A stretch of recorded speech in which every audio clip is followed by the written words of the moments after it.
저는 이은숙입니다. 올해로 65이 됐어요.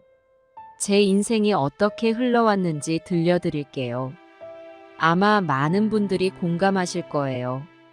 젊은 시절, 저는 남편과 함께 두 아들을 키우며 평범한 삶을 살았죠. 태혁이와 태민이는 제 전부였어요. 그 아이들을 위해 모든 걸 바쳤죠. 밤낮으로 일하고 먹을 것 입을 것 아끼고 그렇게 살았어요. 우리 집은 가난했어요. 남편은 작은 철물점을 운영했는데 늘 빚에 시달렸죠. 저는 남편 가게 일을 돕는 것은 물론이고 밤에는 식당 일도 했어요. 하루에 4시간도 못 자면서 일했죠.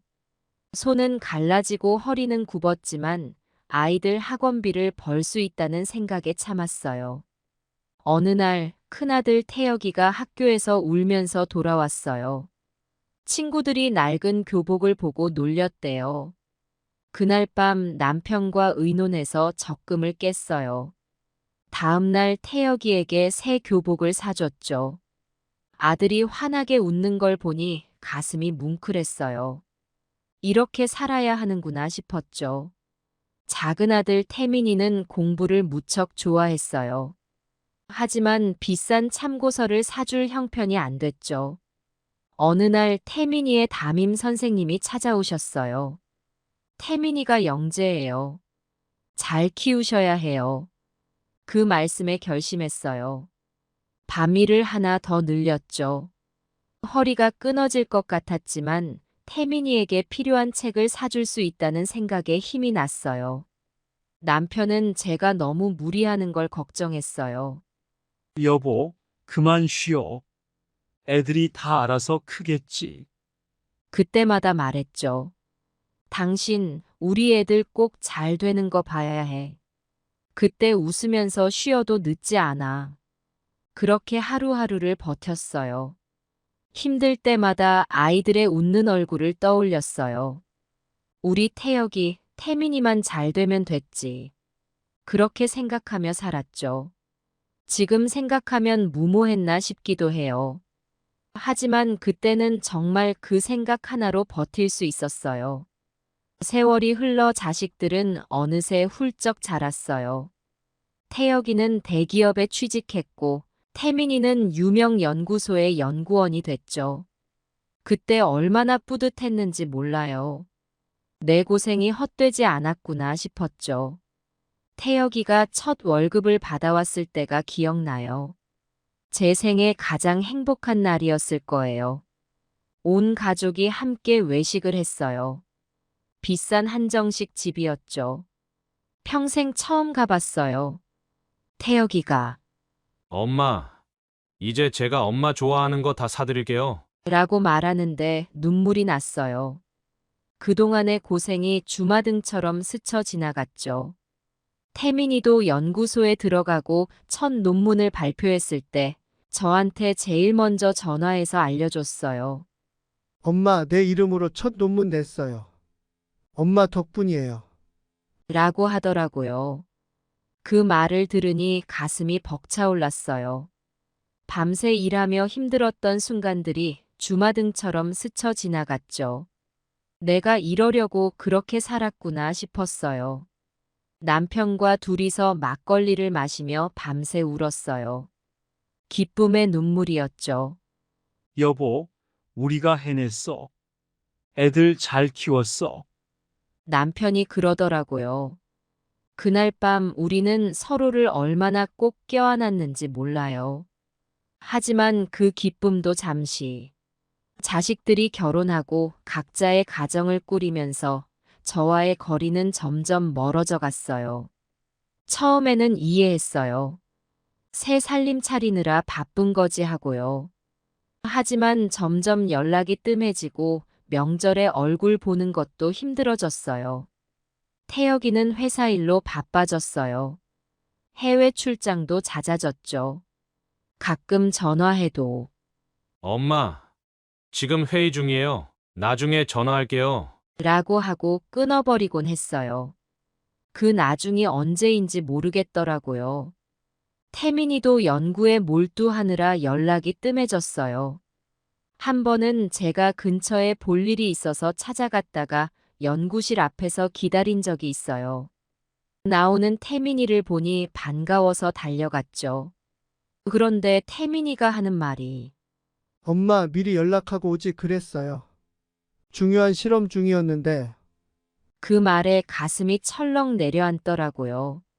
명절에 모이면 아들들은 피곤한 기색이 역력했어요.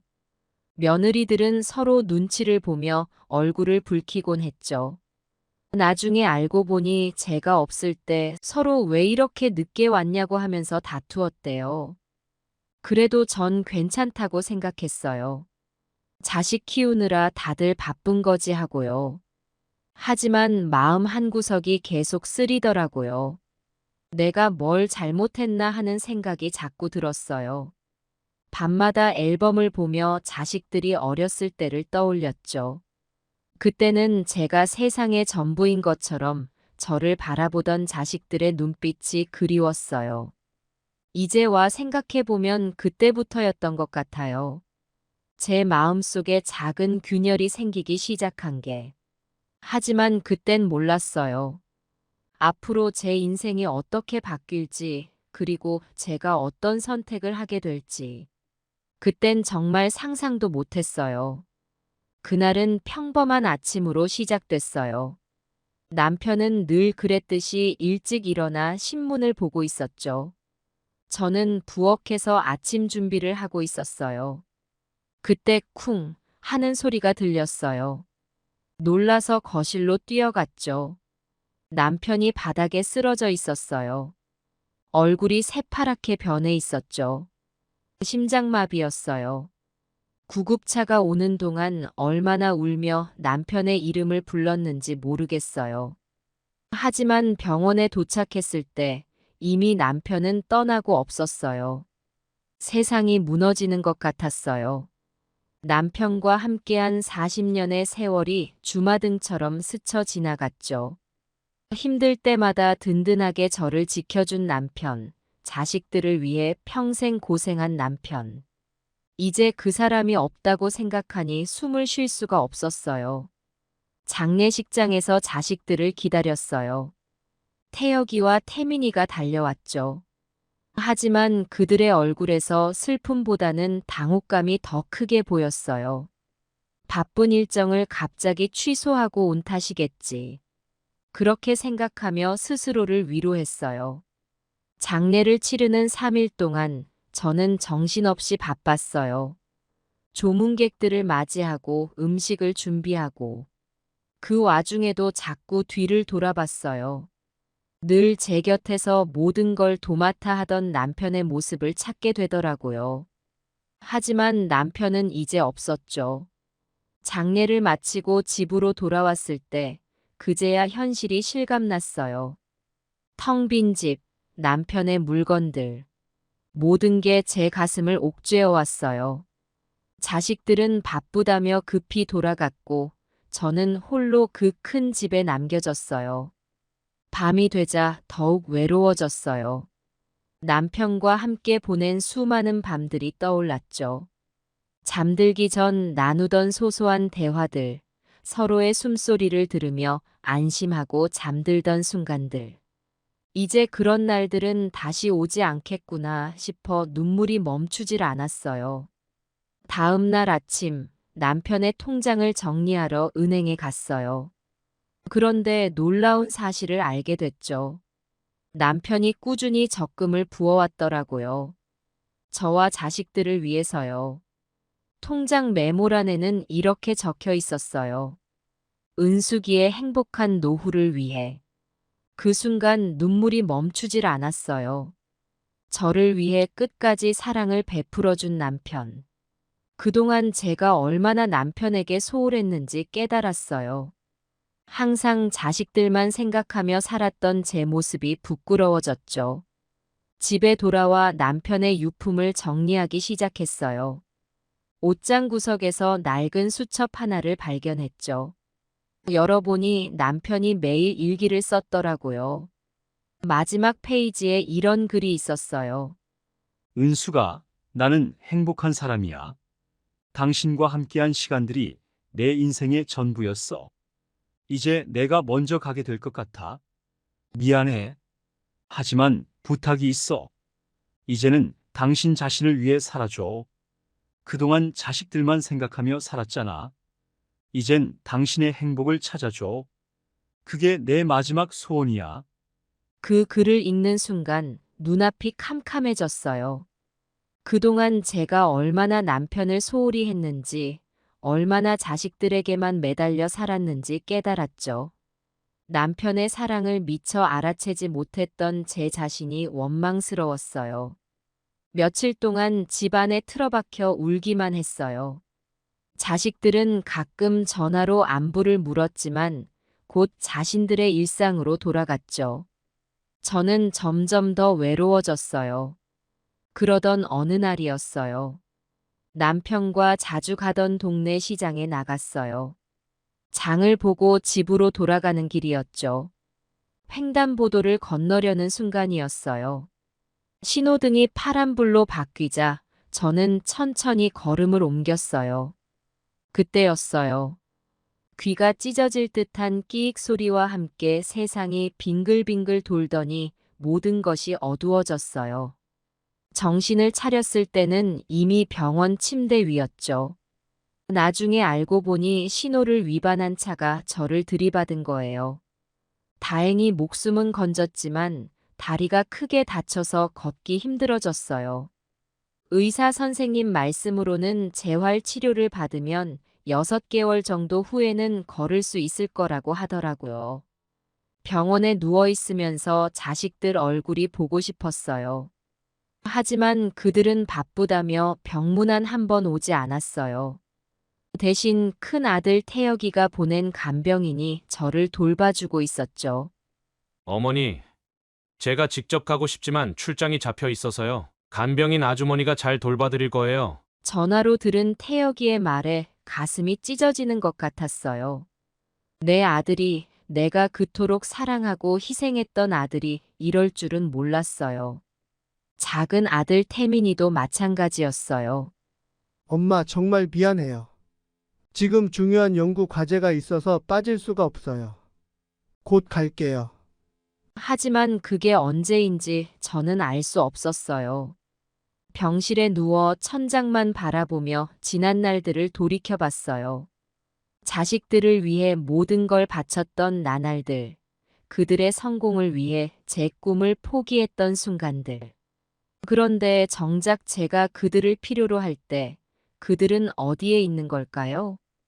간병인 아주머니가 저를 위로해 주셨어요. 이은숙님, 너무 서운해하지 마세요. 요즘 세상이 다 그렇잖아요.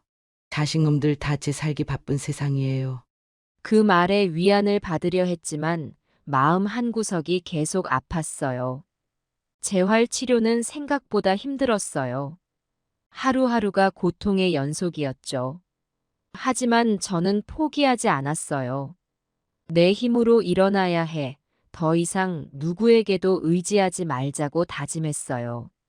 그렇게 한 달, 2달이 지나갔어요. 조금씩 걸을 수 있게 되었죠. 하지만 여전히 자식들의 방문은 없었어요. 가끔 오는 전화 통화가 전부였죠. 퇴원하는 날, 병원 로비에서 우연히 한 젊은 부부를 봤어요. 할머니를 모시고 퇴원하는 모습이었어요. 손자로 보이는 아이가 할머니 휠체어를 밀고 있었고, 부부는 할머니의 짐을 들고 있었죠. 그들의 모습에서 따뜻함과 사랑이 느껴졌어요. 그 모습을 보는 순간 눈물이 났어요. 내 모습과 너무나 대비되는 광경이었으니까요. 저는 혼자 택시를 타고 집으로 돌아왔어요. 집에 도착해서 현관문을 열었을 때 썰렁한 기운이 저를 맞이했어요. 아무도 없는 빈집, 그리고 혼자라는 현실이 저를 덮쳤어요. 방 안을 둘러보니 온통 적막뿐이었어요. 남편과 함께 찍은 사진, 자식들의 어린 시절 사진들이 벽에 걸려 있지만 그저 차갑게 느껴질 뿐이었죠. 부엌에 가보니 냉장고에는 상한 음식들만 가득했어요. 제가 입원해 있는 동안 아무도 신경 쓰지 않았나 봐요. 식탁에 홀로 앉아 밥을 먹으려니 목이 메어 넘어가질 않았어요. 늘 시끌벅적하던 식탁이 이렇게 조용할 줄은 몰랐어요. 텔레비전을 틀어놓고 소리라도 들으려 했지만 그마저도 공허하게 들릴 뿐이었죠. 밤이 되니 더욱 적막감이 밀려왔어요. 옆자리에 없는 남편을 자꾸 찾게 되고 자식들의 목소리가 그리워졌어요. 전화기를 들어 누군가에게 전화라도 걸고 싶었지만 막상 누구에게 전화를 해야 할지 몰랐어요. 잠을 이루지 못하고 뒤척이다 새벽에 일어났어요. 창밖으로 보이는 어둠 속에서 이웃집 불빛들이 하나둘 켜지는 걸 보며 또다시 눈물이 났어요. 모두가 가족과 함께 아침을 맞이하겠죠. 하지만 저는 그들과 달랐죠. 이렇게 하루하루가 지나갔어요. 날이 갈수록 외로움은 더 깊어만 갔죠. 자식들에게 전화라도 해볼까 하다가도 그들의 바쁜 일상을 방해하고 싶지 않아 포기했어요. 그저 조용히 혼자 지내는 법을 배워야 한다고 생각했죠. 어느 날 큰아들 태혁이네 집에 갔어요. 오랜만에 손주 얼굴이라도 보고 싶어서였죠. 하지만 현관문을 열자마자 큰며느리 미진이의 얼굴이 굳어지는 걸 볼 수 있었어요. 어머니, 미리 연락도 없이 갑자기 오시면 어떡해요? 준비도 없이. 미진이의 말에 가슴이 철렁 내려앉았어요. 하지만 참았죠. 손주 얼굴이라도 보면 위안이 될 것 같아서요. 미안해, 미진아. 그냥 손주 얼굴 보고 싶어서. 손주요? 어머, 준서 지금 학원 갔어요. 저녁 늦게나 들어올 거예요. 발길을 돌리려는 저를 미진이가 마지못해 안으로 들였어요. 거실에 앉아 있는데 미진이가 차가운 물 한 잔을 내밀더라고요. 어머니, 사실 할 말이 있어서 오신 거 아니에요? 의아해하며 고개를 저었어요. 그러자 미진이가 한숨을 쉬더니 말을 이어갔어요. 어머니, 솔직히 말씀드릴게요. 요새 어머니가 자주 오시는 게 좀 부담스러워요. 저희 부부도 바쁘고 아이도 학원, 공부 때문에 정신이 없거든요. 순간 머리가 어지러워졌어요. 내가 언제 자주 갔다고 그러는 걸까? 지난 3개월 동안 겨우 2번 갔을 뿐인데. 미진아, 내가 그렇게 자주 왔니? 난 그저. 어머니, 제 말 오해하지 마세요. 저희를 이해해 주셨으면 좋겠어요. 어머니 세대와는 달리 요즘은 맞벌이 부부가 대부분이에요. 일도 해야 하고 아이도 키워야 하고. 정말 힘들어요. 미진이의 말에 가슴이 찢어지는 것 같았어요. 내가 얼마나 힘들게 살았는지, 얼마나 고생했는지 모르는구나. 알겠다, 미진아. 내가 이해가 부족했구나. 앞으로는 연락하고 올게. 그렇게 말하고 일어섰어요. 돌아서는데 미진이가 한마디 더 하더라고요. 그리고 어머니, 준서 옷이나 장난감 사오지 마세요. 저희가 알아서 다 해줄 테니까요. 그 말에 눈물이 왈칵 쏟아질 뻔했어요. 겨우 참고 집으로 돌아왔죠.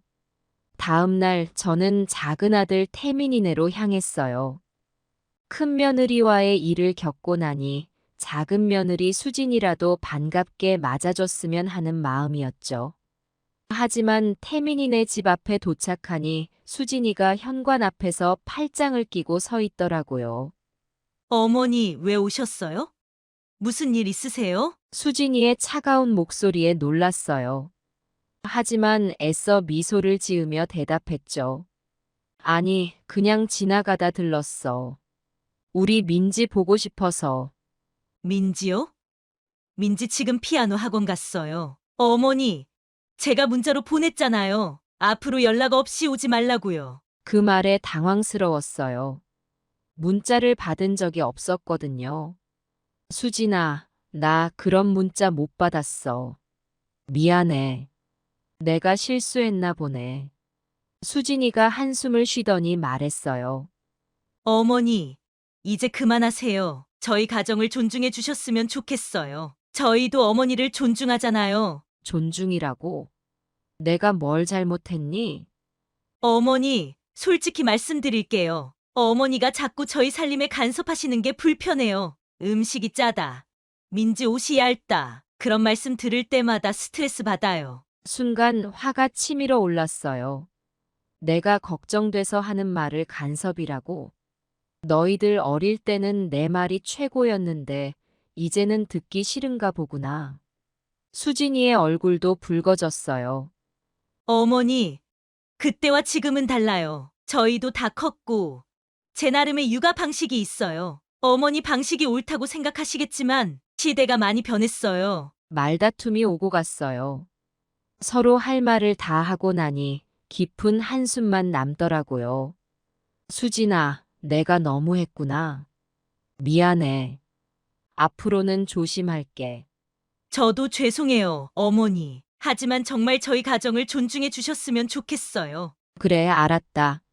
나는 갈게. 그렇게 말하고 돌아서는데 수진이가 한마디 더 하더라고요.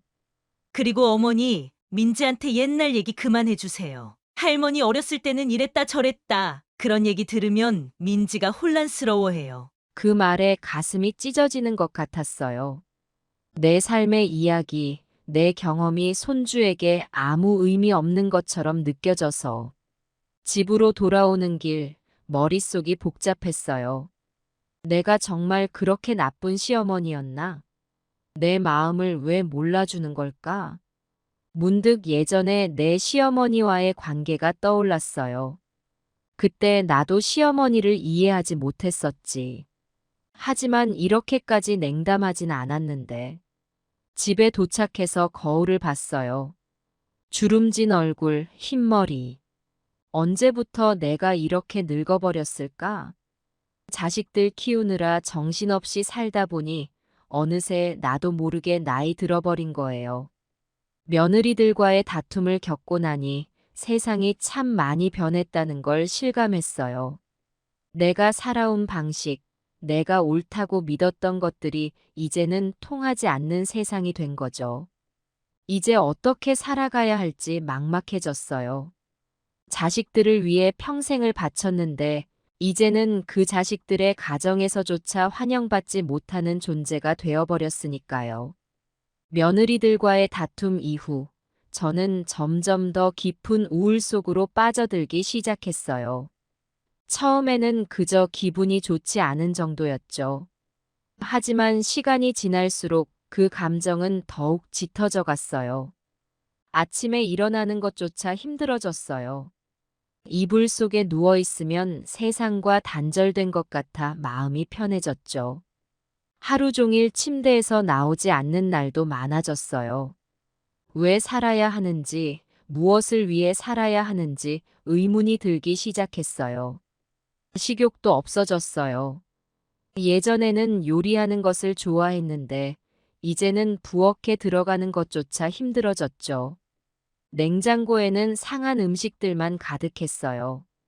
가끔 배가 고파서 뭔가를 먹으려고 해도 한 입 먹고 나면 목이 메어 더 이상 먹을 수가 없었어요. 잠도 제대로 오지 않았어요. 밤새 뒤척이다가 새벽녘에야 겨우 잠이 들곤 했죠. 그러다 보니 낮과 밤이 바뀌어 버렸어요. 한밤중에 깨어 있고 해가 뜰 때쯤 잠이 드는 생활이 반복됐어요. 텔레비전을 보거나 책을 읽는 것도 흥미가 없어졌어요. 그저 멍하니 앉아 시간을 보내는 날들이 계속됐죠. 가끔 정신을 차리고 보면 몇 시간 동안 아무 생각 없이 앉아 있었던 거예요. 자식들에게 연락하고 싶은 마음도 있었지만 차마 용기가 나지 않았어요. 그들에게 짐이 되는 것 같아 죄책감이 들었죠. 전화기를 들었다가도 이내 내려놓곤 했어요. 거울을 보는 것도 두려워졌어요. 거울 속 늙고 초라해진 제 모습이 낯설게 느껴졌거든요. 한때는 활기차고 당당했던 제 모습은 어디로 갔을까요? 이제는 그림자 같은 존재가 되어버린 것 같았어요. 집 안 곳곳에 먼지가 쌓여갔어요. 예전에는 깨끗이 청소하는 것을 좋아했는데, 이제는 그런 것조차 신경 쓰고 싶지 않았어요. 방치된 집안 살림이 제 마음을 대변하는 것 같았죠. 가끔 산책을 나가볼까 하다가도 금세 포기했어요. 밖에 나가면 행복해 보이는 다른 사람들을 보게 될까봐 두려웠거든요. 그들의 모습을 보면 제 처지가 더욱 비참하게 느껴질 것 같았어요. 유일하게 위안을 주는 건 오래된 가족 사진이었어요. 자식들이 어렸을 때 남편과 함께 찍은 사진들을 보며 옛날을 회상하곤 했죠. 하지만 그마저도 곧 눈물로 번지고 말았어요. 돌아갈 수 없는 과거라는 걸 알기에 더욱 가슴이 아팠어요. 어느 날 우연히 옷장을 정리하다가 오래된 일기장을 발견했어요. 젊었을 때 썼던 일기였죠. 그 속에는 희망과 꿈으로 가득 찬 제 모습이 있었어요. 세상을 다 가진 것처럼 행복해하던 그 시절의 저를 보며 지금의 제 모습과 얼마나 다른지 비교하게 됐어요. 그 순간 눈물이 멈추지 않았어요. 잠들기 전 문득 이런 생각이 들었어요. 내일 아침에 눈을 뜨지 않으면 어떨까? 그 생각을 하자 이상하게 마음이 편안해지더라고요. 모든 고통과 슬픔에서 해방될 것 같았어요. 하지만 곧 그런 생각을 했다는 것에 대해 스스로 놀라고 두려워졌어요. 우울한 기분을 달래기 위해 가끔 술을 마시기 시작했어요. 처음에는 소주 한 잔으로 시작했지만 점점 그 양이 늘어갔죠. 술을 마시면 잠깐이나마 모든 걸 잊을 수 있었거든요.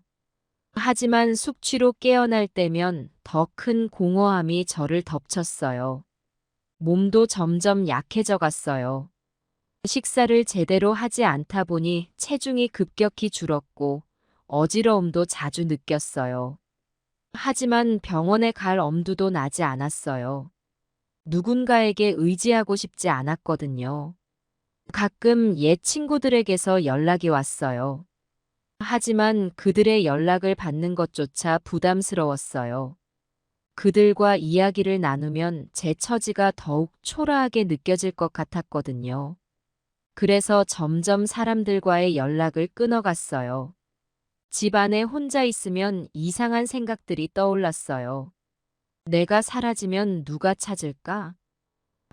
얼마나 지나야 사람들이 내가 없다는 걸 알아차릴까? 이런 생각들이 머릿속을 맴돌았죠.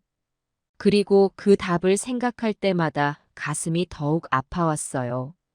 어느 날 우연히 TV에서 우울증에 대한 프로그램을 보게 됐어요. 그 프로그램에서 설명하는 증상들이 하나둘 제 모습과 일치하는 걸 보며 깜짝 놀랐어요. 나도 우울증일까 하는 생각이 들었지만 인정하고 싶지 않았어요. 하루하루가 버거웠어요. 아침에 눈을 뜨면 또 하루를 어떻게 버텨야 할지 막막했죠. 시간은 왜 이리 더디게 가는지. 하루가 1년처럼 느껴졌어요. 그렇게 우울한 나날들이 계속되던 어느 날, 문득 남편 생각이 났어요. 남편이 살아있었다면 이렇게 힘들어하는 저를 보고 뭐라고 했을까요? 아마도 따뜻하게 안아주며 위로해줬겠죠. 그 생각을 하니 또다시 눈물이 흘렀어요. 우울증은 제 삶을 완전히 바꿔놓았어요. 한때는 활기차고 긍정적이었던 제가 이제는 그림자 같은 존재가 되어버렸죠. 그날도 평소와 다름없는 하루였어요. 우울한 마음을 달래기 위해 소주 한 병을 비우고 잠들었죠. 그런데 한밤중에 갑자기 가슴이 답답해지면서 숨을 쉴 수가 없었어요. 온몸에 식은땀이 흘렀고 머리가 어지러웠어요. 겨우 손을 뻗어 119에 전화를 걸었는데 그게 제가 기억하는 마지막 순간이었어요. 눈을 떴을 때는 이미 중환자실 침대 위였어요. 온몸에 선들이 연결되어 있었고 코에는 산소 호흡기가 꽂혀 있었죠. 나중에 알고 보니 과도한 스트레스와 우울증, 그리고 술로 인해 심장에 무리가 와서 쓰러졌다고 해요. 처음 며칠 동안은 정신이 몽롱했어요.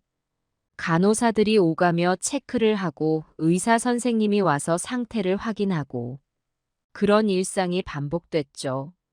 하지만 정작 제 마음속에는 아무런 감정도 없었어요. 살고 싶다는 의지도 죽고 싶다는 생각도 없었어요. 그저 멍한 상태로 하루하루를 보냈죠.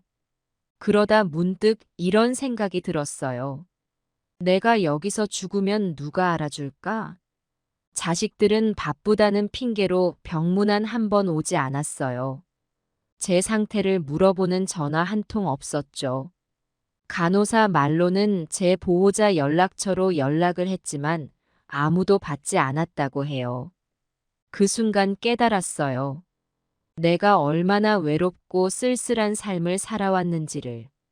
평생을 자식들을 위해 살았는데 정작 내가 죽음의 문턱에 있는데도 그들은 관심이 없었어요. 그 생각을 하니 눈물이 멈추질 않았어요. 하루는 옆 병상에 할머니 한 분이 새로 입원하셨어요. 그 할머니도 저처럼 심장 문제로 쓰러지셨대요. 그런데 그 할머니 곁에는 항상 누군가가 있었어요. 딸, 아들, 며느리, 사위. 번갈아 가며 할머니를 돌봐주고 있었죠. 밤새 할머니 손을 잡고 있는 딸의 모습을 보며 제 가슴이 아파왔어요. 간호사들도 그 할머니를 특별히 더 신경 써주는 것 같았어요. 보호자들이 자주 오니까 자연스럽게 더 관심을 갖게 되는 거겠죠.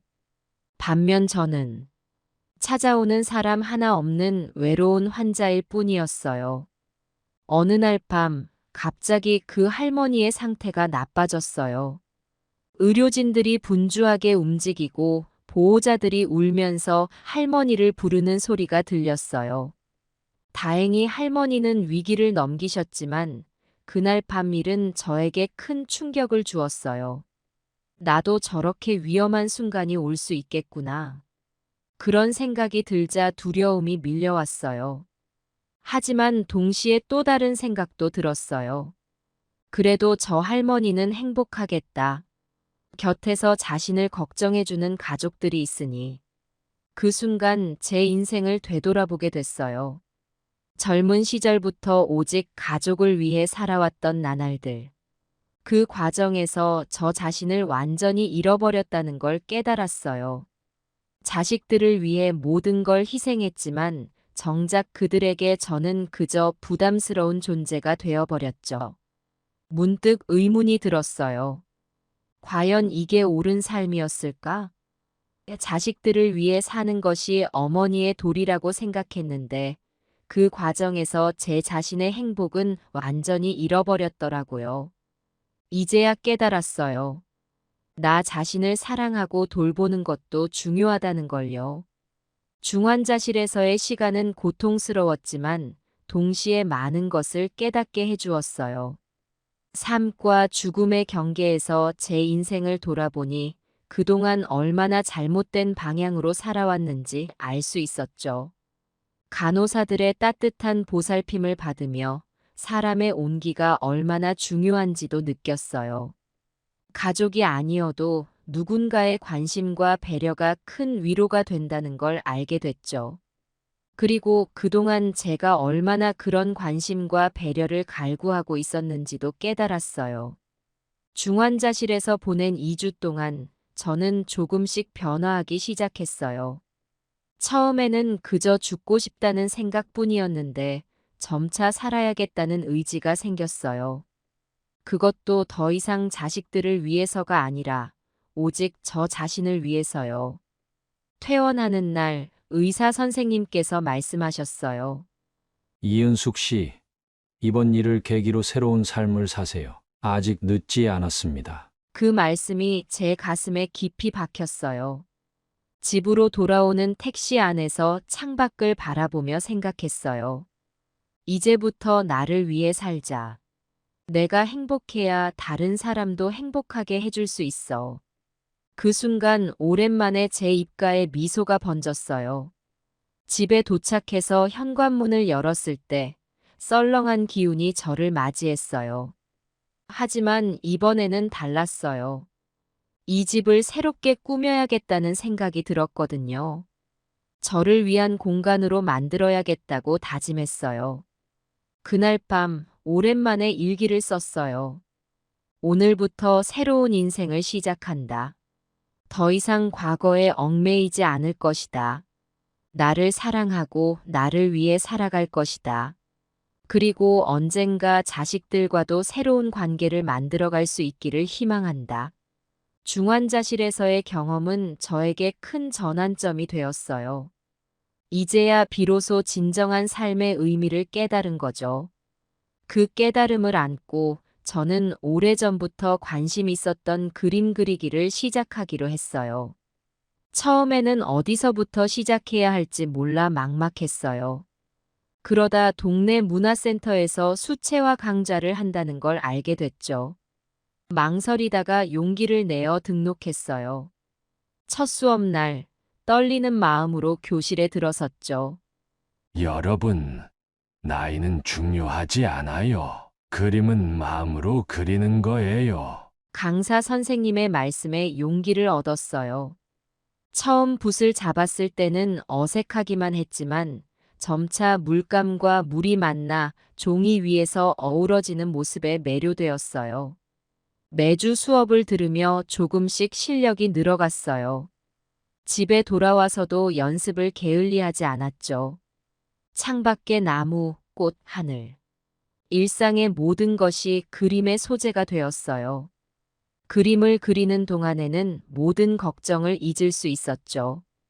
어느 날 용기를 내어 집 근처 공원으로 스케치를 나갔어요. 돗자리를 펴고 앉아 연필로 풍경을 스케치하기 시작했죠. 처음에는 지나가는 사람들의 시선이 부담스러웠어요. 하지만 점차 그림에 집중하다 보니 주변이 신경 쓰이지 않았어요. 할머니, 뭘 그리세요? 갑자기 들려온 어린아이의 목소리에 깜짝 놀랐어요. 고개를 들어보니 초등학생 정도로 보이는 남자아이가 호기심 어린 눈으로 저를 바라보고 있었죠. 할머니가 저기 연못이랑 오리들을 그리고 있단다. 우와, 정말 비슷해요. 저도 그림 그리는 거 좋아해요. 아이와 이야기를 나누다 보니 어느새 웃음이 나왔어요. 그 순간 깨달았죠. 그림은 단순히 취미를 넘어 새로운 세상과 소통하는 창구가 되어주고 있다는 걸요. 그날 이후 저는 일주일에 한 번씩 공원에 나가 그림을 그리기 시작했어요. 때로는 다른 어르신들이 다가와 이야기를 나누기도 하고 가끔은 자식들이 와서 구경하기도 했죠. 그렇게 그림을 통해 새로운 인연들이 생겨갔어요. 집에 돌아와 그날 그린 그림을 벽에 걸어두곤 했어요. 서툴지만 정성 들여 그린 그림들을 보며 뿌듯함을 느꼈죠. 그림을 그리기 시작한 이후 제 일상에 활기가 생겼어요. 아침에 일어나면 오늘은 무엇을 그릴까 설레는 마음으로 하루를 시작하게 되었죠. 그림은 저에게 단순한 취미 이상의 의미를 가지게 되었어요. 그것은 제 인생의 새로운 페이지를 채워가는 색연필이 되었죠. 앞으로 어떤 그림들을 그리게 될지, 어떤 새로운 경험들을 하게 될지 기대가 되었어요. 저는 제 인생이라는 도화지 위에 아름다운 그림을 그려나가고 있으니까요. 명절 당일에도 제 그림 그리기는 이어졌어요. 자식들 보고 싶지도 않고 어차피 오지도 않을 거니까요. 공원에서 그림을 그리고 있는데 첫째 아들한테 전화가 왔어요. 어머니, 어디세요? 어디? 알아서 뭐하게? 지금 어머니 보러 가고 있어요. 30분이면 도착해요. 다시 돌아가. 네. 뭐라고요? 니네 집으로 돌아가. 그게 무슨 말씀이세요? 어머님 저예요. 돌아가라뇨? 친정에 가려다가 어머님 뵈러 가는 건데. 돌아가라면 돌아가. 너네 꼴도 보기 싫어. 다시 한번 말할게. 돌아가. 왜 그러시는지 모르겠어요. 무슨 일 있으세요? 무슨 일? 니들이 나한테 무슨 일을 했는지 모르겠어? 저희가 뭘 잘못했는지 잘 모르겠어요. 저희를 용서하세요. 무슨 일인지는 모르겠지만 정말 죄송합니다. 무슨 일인지 모른다고? 용서 같은 소리 하고 있네. 지금 와서 용서는 무슨? 너희가 날 어떻게 대했는지 기억도 안 나? 내가 병원에 있을 때 너희 어디 있었어? 한 번이라도 찾아왔어? 전화 한 통 했어? 평생을 너희 뒷바라지 하느라 허리 굽고 손발 닳도록 일했는데 이게 내가 받을 대접이야? 명절 때마다 오는 것도 싫어하는 눈치더라. 내가 그렇게 부담스러웠어? 내가 늙었다고 무시해? 아직 정신 멀쩡해. 너희 행동 하나하나 다 보고 있었어. 너희 며느리들 그렇게 나 싫어하는 거 몰랐을 줄 알아? 다 알고 있었다고. 내가 그렇게 부끄러운 존재야? 돈 때문에 그래. 내가 가진 게 없어서 이제 쓸모 없어진 거야? 난 그저 사랑받고 싶었을 뿐이야. 근데 너희한텐 그것마저도 사치였나 보네. 이제 와서 뭘 어쩌겠다고. 너무 늦었어. 나도 이제 새 삶을 살 거야. 너희 없이도 잘 살 수 있어. 오히려 더 행복할지도 몰라. 그동안 너희 눈치 보느라 못한 것들 이제 다 해볼 거야. 어머니, 바쁘면 못 찾아갈 수도 있지. 너무하시네요. 이제 효도 좀 하겠다는데 태민이도 가고 있대요. 뭐가 그렇게 바쁘면 지엄마 중환자실에 있는데도 안 기어와. 내가 무슨 죄를 지었다고 이런 대접을 받아. 너희를 키우느라 내 인생 다 바쳤는데. 너희 학비 대느라 밤낮 없이 일했던 거 기억나? 너희 입에 좋은 것 들어가게 하려고 나는 굶어가며 일했어. 너희 아버지 돌아가셨을 때 내가 어떻게 버텼는지 알아? 너희 앞길 막힐까봐 눈물도 못 흘리고 혼자 속으로 삼켰어. 이제 와서 효도한다고? 웃기지 마. 효도는 평소에 하는 거야. 호두과자 같은 자식들아. 명절 때 잠깐 얼굴 비치는 게 효도야? 내가 뭘 그렇게 잘못했어? 너무 사랑해서 잘못한 거야? 너희한테 모든 걸 줬는데 돌아오는 건 이거 하나야? 이제 그만할래. 더 이상 너희한테 기대하지 않을 거야. 나도 내 삶을 살 거야. 너희가 원하는 대로 해줄게. 이제 다시는 연락하지 마. 그렇게 전화를 끊었어요. 그러고 10분 뒤. 엄마 저예요. 지금 가고 있는데 왜 그러세요? 바뀌세요. 집으로 오세요. 거의 다 왔어요. 네 형한테 못 들었어? 너는 네 형보다 더한 놈이야. 지 엄마가 지 마누라랑 싸웠는데 전화 한 통이라도 했니?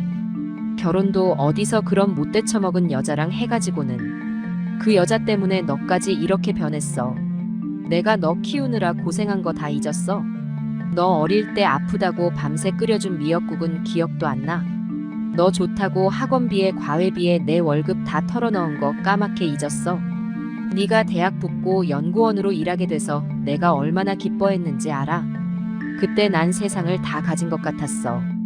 근데 지금은 뭐야? 나 이제 너한테 쓸모없는 늙은이가 된 거야? 나는 너희 아버지 돌아가시고 혼자 너희 둘 키우느라 얼마나 힘들었는지 아니? 재혼하라는 말도 많았어.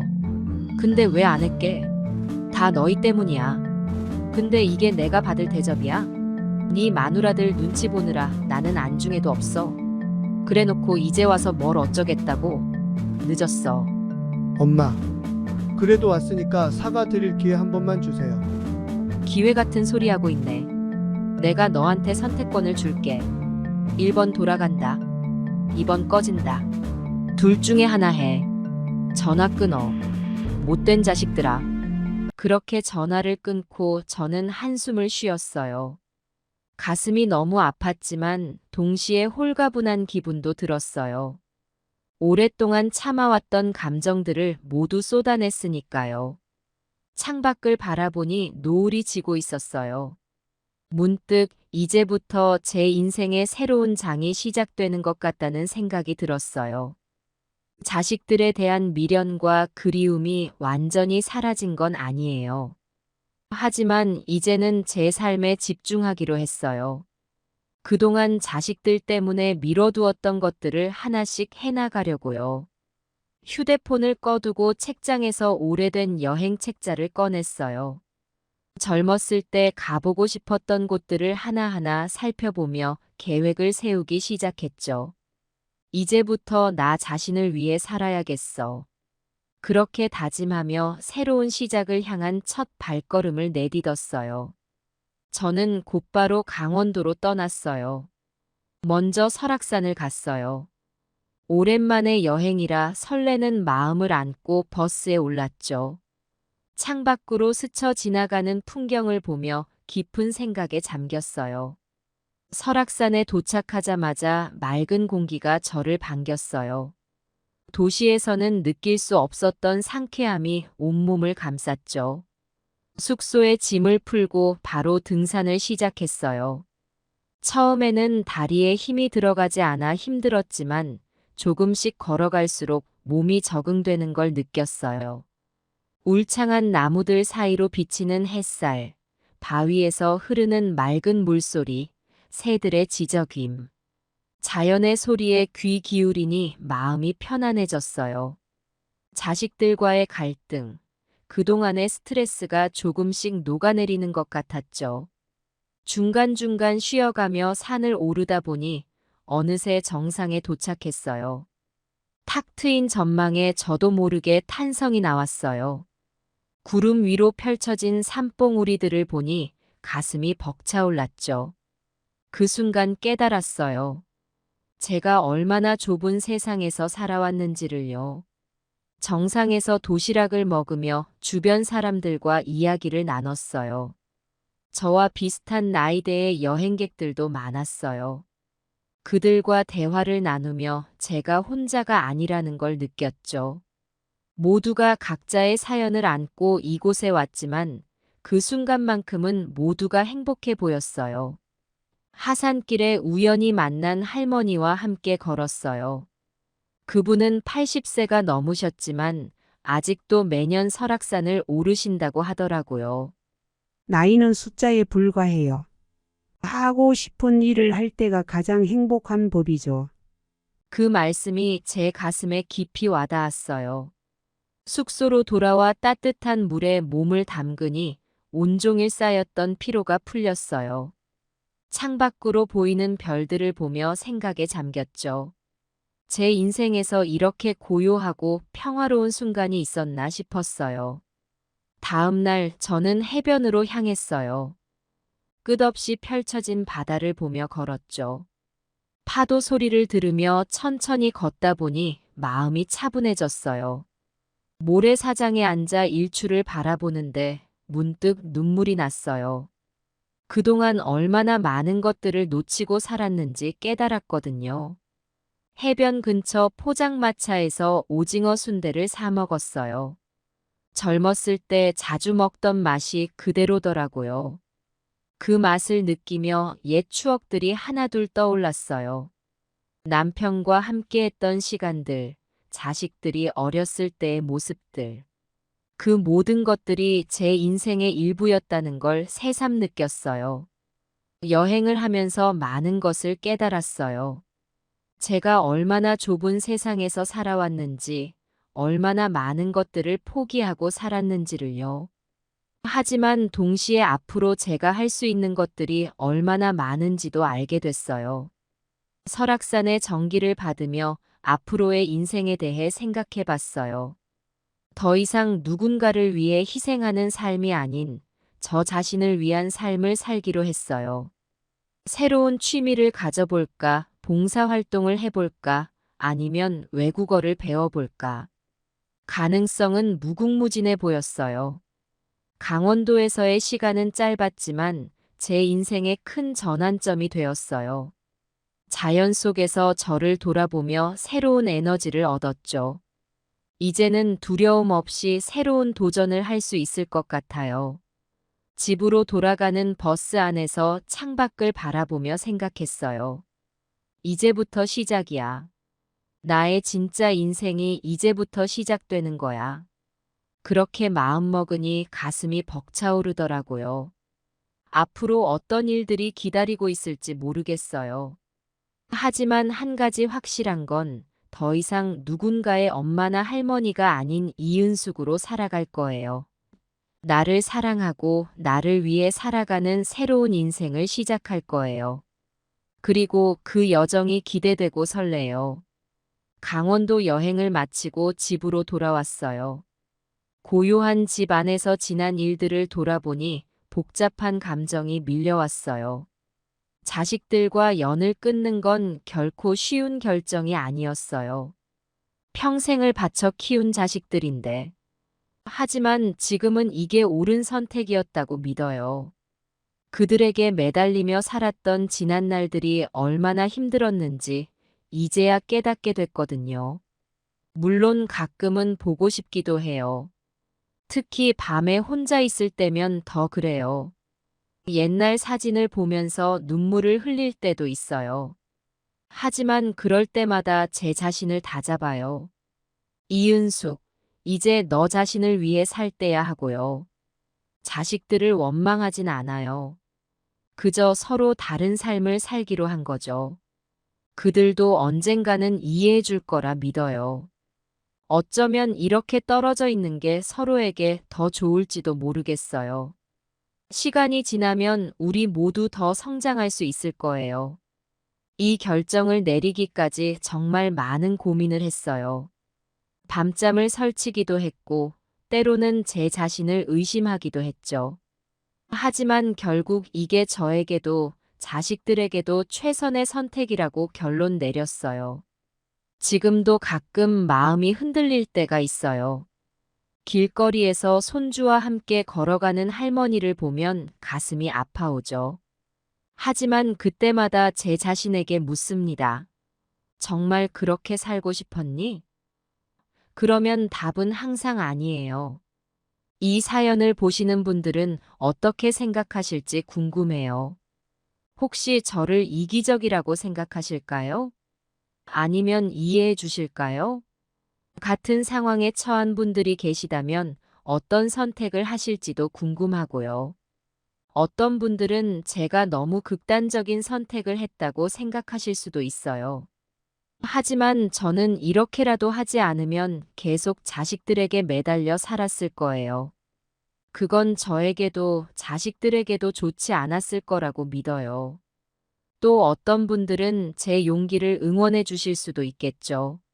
많은 부모님들이 비슷한 고민을 하고 계실 거예요. 하지만 쉽게 결정을 내리지 못하는 경우가 많죠. 제 이야기가 그분들에게 작은 용기가 되었으면 좋겠어요. 제 선택이 옳았는지는 시간이 지나봐야 알 수 있겠죠. 하지만 지금 이 순간 저는 제 선택에 후회 없어요. 비로소 제 인생의 주인공으로 살아가는 것 같거든요.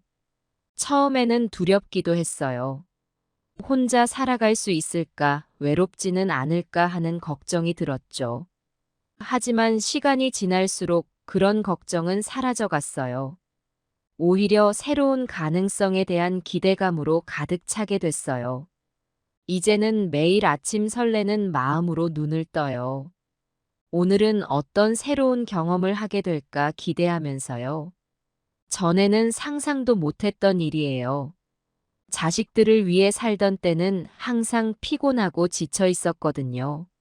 물론 아직도 완벽하진 않아요. 가끔은 외로움이 밀려올 때도 있고 결정을 후회할 때도 있어요. 하지만 그럴 때마다 저 자신을 다독이며 앞으로 나아가려고 해요. 이제는 제 스스로를 사랑하는 법을 배우고 있어요. 앞으로의 삶이 어떻게 펼쳐질지 모르겠어요. 하지만 한 가지 확실한 건 더 이상 누군가의 기대에 맞춰 사는 게 아니라 제가 원하는 대로 살 거라는 거예요. 그게 행복이든 후회든 온전히 제 몫이 되겠죠. 이 이야기가 비슷한 고민을 하는 분들에게 작은 위로가 되길 바래요. 여러분, 언제나 늦지 않았어요. 지금이라도 여러분의 행복을 찾아 나서세요. 그게 바로 진정한 사랑이자 효도랍니다. 사실 이런 결정을 내리기까지 정말 많은 용기가 필요했어요. 하지만 지금 돌이켜보면 그 용기를 내기까지 오랜 시간이 걸린 것에 대해 오히려 아쉬움이 들어요. 조금 더 일찍 이런 결정을 내렸다면 어땠을까 하는 생각도 들죠. 그래도 지금이라도 이런 결정을 내린 것에 대해 감사해요. 아직 제 인생에 많은 부분이 남아 있으니까요. 이제부터라도 제 인생을 온전히 살아갈 수 있다는 게 얼마나 감사한 일인지 모르겠어요. 이 사연을 들으시는 분들 중에는 저를 이해하지 못하는 분들도 계실 거예요. 특히 자식들을 위해 헌신하시는 부모님들은 더 그러실 것 같아요. 하지만 저는 이렇게 말씀드리고 싶어요. 부모로서의 책임을 다하는 것과 자신의 행복을 찾는 것은 별개의 문제라고요. 둘 다 중요하고 둘 다 가능하다고 믿어요. 앞으로 제 삶이 어떻게 변할지, 자식들과의 관계가 어떻게 될지는 아직 모르겠어요. 하지만 한 가지 확실한 건 더 이상 과거에 얽매이지 않고 현재에 충실하게 살아갈 거라는 거예요. 그리고 그 과정에서 진정한 행복을 찾을 수 있을 거라 믿어요. 여러분도 자신의 행복을 위해 용기 내세요. 늦었다고 생각하지 마세요. 지금 이 순간이 새로운 시작이 될 수 있어요. 여러분의 인생은 여러분의 것이니까요. 행복한 삶을 위해 노력하는 것, 그것이야말로 진정한 사랑이자 효도라고 믿습니다. 저는 74세 김송금입니다. 오늘 제 이야기는 여러분들께서 꼭 끝까지 들으셔서 저 같은 피해를 입지 않았으면 합니다. 제 인생은 결코 쉽지 않았어요. 어릴 적부터 가난한 집안에서 자라 공부할 기회도 없이 일찍 일터로 나갔죠. 그때를 생각하면 아직도 가슴이 먹먹해져요. 우리 집은 시골의 작은 마을에 있었어요. 아버지는 농사를 지으셨는데 그마저도 땅이 적어 늘 궁핍했죠. 어머니는 새벽부터 밤늦게까지 남의 집 일을 도와주시며 우리 오남매를 키우셨어요. 저는 그중 넷째였죠. 14살 때부터 이웃 마을의 방직 공장에 다녔어요. 어린 나이에 기계 소리에 귀가 멍멍해지고 손가락이 갈라지도록 일했던 기억이 납니다. 그때 저는 다짐했어요. 언젠가는 이 고생에서 벗어나리라고요. 20살 때 만난 남편은 제 인생의 전환점이었어요. 우리는 서로를 의지하며 도시로 올라왔어요. 결혼 3년 만에 작은 구멍 가게를 열 수 있었죠. 가게는 새벽 5시부터 밤 11시까지 문을 열었어요. 남편과 저는 교대로 가게를 지켰고 단 하루도 쉬는 법이 없었죠. 그렇게 5년이 지나고 우리에게 아들 영호가 태어났어요. 영호는 우리의 전부였죠. 가게 일로 바빠 충분히 돌봐주지 못한다는 죄책감도 있었지만 그래도 영호는 밝고 건강하게 자라났어요. 세월이 흘러 영호가 대학에 입학할 때쯤 남편이 갑자기 쓰러졌어요. 가난 말기였죠. 남편은 병상에서도 저와 영호를 걱정하다 떠났어요. 그 후 저는 더욱 악착같이 살았어요.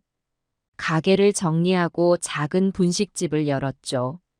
10년이 흘러 영호는 어엿한 회사원이 되었어요. 그때부터 저는 조금씩 돈을 모으기 시작했어요. 나중에 노후 자금에 쓰려고 하는 생각으로요. 분식집을 20년 넘게 하면서 땀 흘려 모은 돈이 3천만 원이었어요. 남편 병원비에 아들 결혼할 때도 얼마를 주니 금액이 이것밖에 안 되더라고요. 누군가에겐 적은 돈일 수도 있겠지만 저에겐 평생의 노력이 고스란히 담긴 소중한 돈이었죠. 그 돈을 보면서 저는 안도감을 느꼈어요. 이제 조금은 여유 있게 살 수 있겠구나. 아프거나 힘들 때 의지할 수 있는 버팀목이 생겼구나 하는 생각이 들었죠. 물론 영호를 위해서도 쓰고 싶었어요. 아들이 어려움에 처했을 때 도와줄 수 있는 엄마가 되고 싶었거든요. 그리고 손주들에게 작은 선물이라도 해줄 수 있을 거라는 생각에 마음이 따뜻해졌어요. 그 작은 돈에 저의 지난 세월과 앞으로의 소망이 담겨 있었던 거예요. 힘들 때마다 통장 잔고를 보며 이만큼 해냈다고 스스로를 다독이곤 했죠. 그 돈은 단순한 숫자가 아니라 제 인생 그 자체였어요. 하지만 제 인생은 그렇게 순탄하게 흘러가지 않았어요. 제가 미처 상상하지 못했던 일이 곧 일어나게 될 줄은 꿈에도 몰랐죠. 평화로운 일상을 보내던 어느 날이었어요. 여느 때와 다름없이 아침 일찍 일어나 간단한 아침 식사를 하고 텃밭에 물을 주고 있었죠. 봄이 오면서 새싹들이 돋아나는 모습을 보며 소소한 행복을 느끼고 있었어요. 작은 상추잎에 맺힌 이슬을 보며 곧 맛있는 쌈을 먹을 수 있겠구나 하고 생각하고 있었죠. 그때였어요. 갑자기 집 안에서 전화벨 소리가 들렸어요. 누굴까 하고 생각하며 서둘러 집 안으로 들어갔어요. 보통 이 시간에 전화가 오는 경우는 거의 없었거든요. 혹시 아들 영호에게 무슨 일이 생긴 건 아닐까 하는 걱정이 스쳐 지나갔어요. 땀이 묻은 손을 앞치마에 대충 닦고 전화기를 들었죠. 여보세요? 전화기를 들자마자 귀에 들려온 목소리에 저는 깜짝 놀랐어요. 어머니, 저예요. 큰일 났어요. 수화기 너머로 들리는 목소리는 제 아들 영호였어요. 하지만 평소에 차분하고 조용한 목소리가 아니었죠. 떨리는 음성에 당황스러움과 두려움이 묻어 있었어요. 순간 제 심장이 빠르게 뛰기 시작했어요. 영호야, 무슨 일이야? 왜 그래? 제 마음도 덩달아 불안해지기 시작했어요. 아들이 이렇게 다급하게 전화를 한 적이 거의 없었거든요. 영호는 항상 침착하고 신중한 아이였어요. 어릴 때부터 부모 걱정 한 번 시키지 않던 아이였죠. 회사 자금을 실수로 잘못 보냈어요. 지금 당장 되돌려놓지 않으면 큰 문제가 생길 것 같아요. 영호의 말에 저는 할 말을 잃었어요. 항상 꼼꼼하고 신중한 아들이었는데 어떻게 이런 실수를 할 수 있었을까 하는 생각이 들었죠. 동시에 아들의 다급한 목소리에 가슴이 아파왔어요. 어머니, 급해요 지금. 돈 좀 빨리 보내주세요. 곧 갚을게요. 영호 맞지? 발음이 이상하네. 어디 아프니? 제가 지금 너무 속상해서 많이 울어서 그런가 봐요.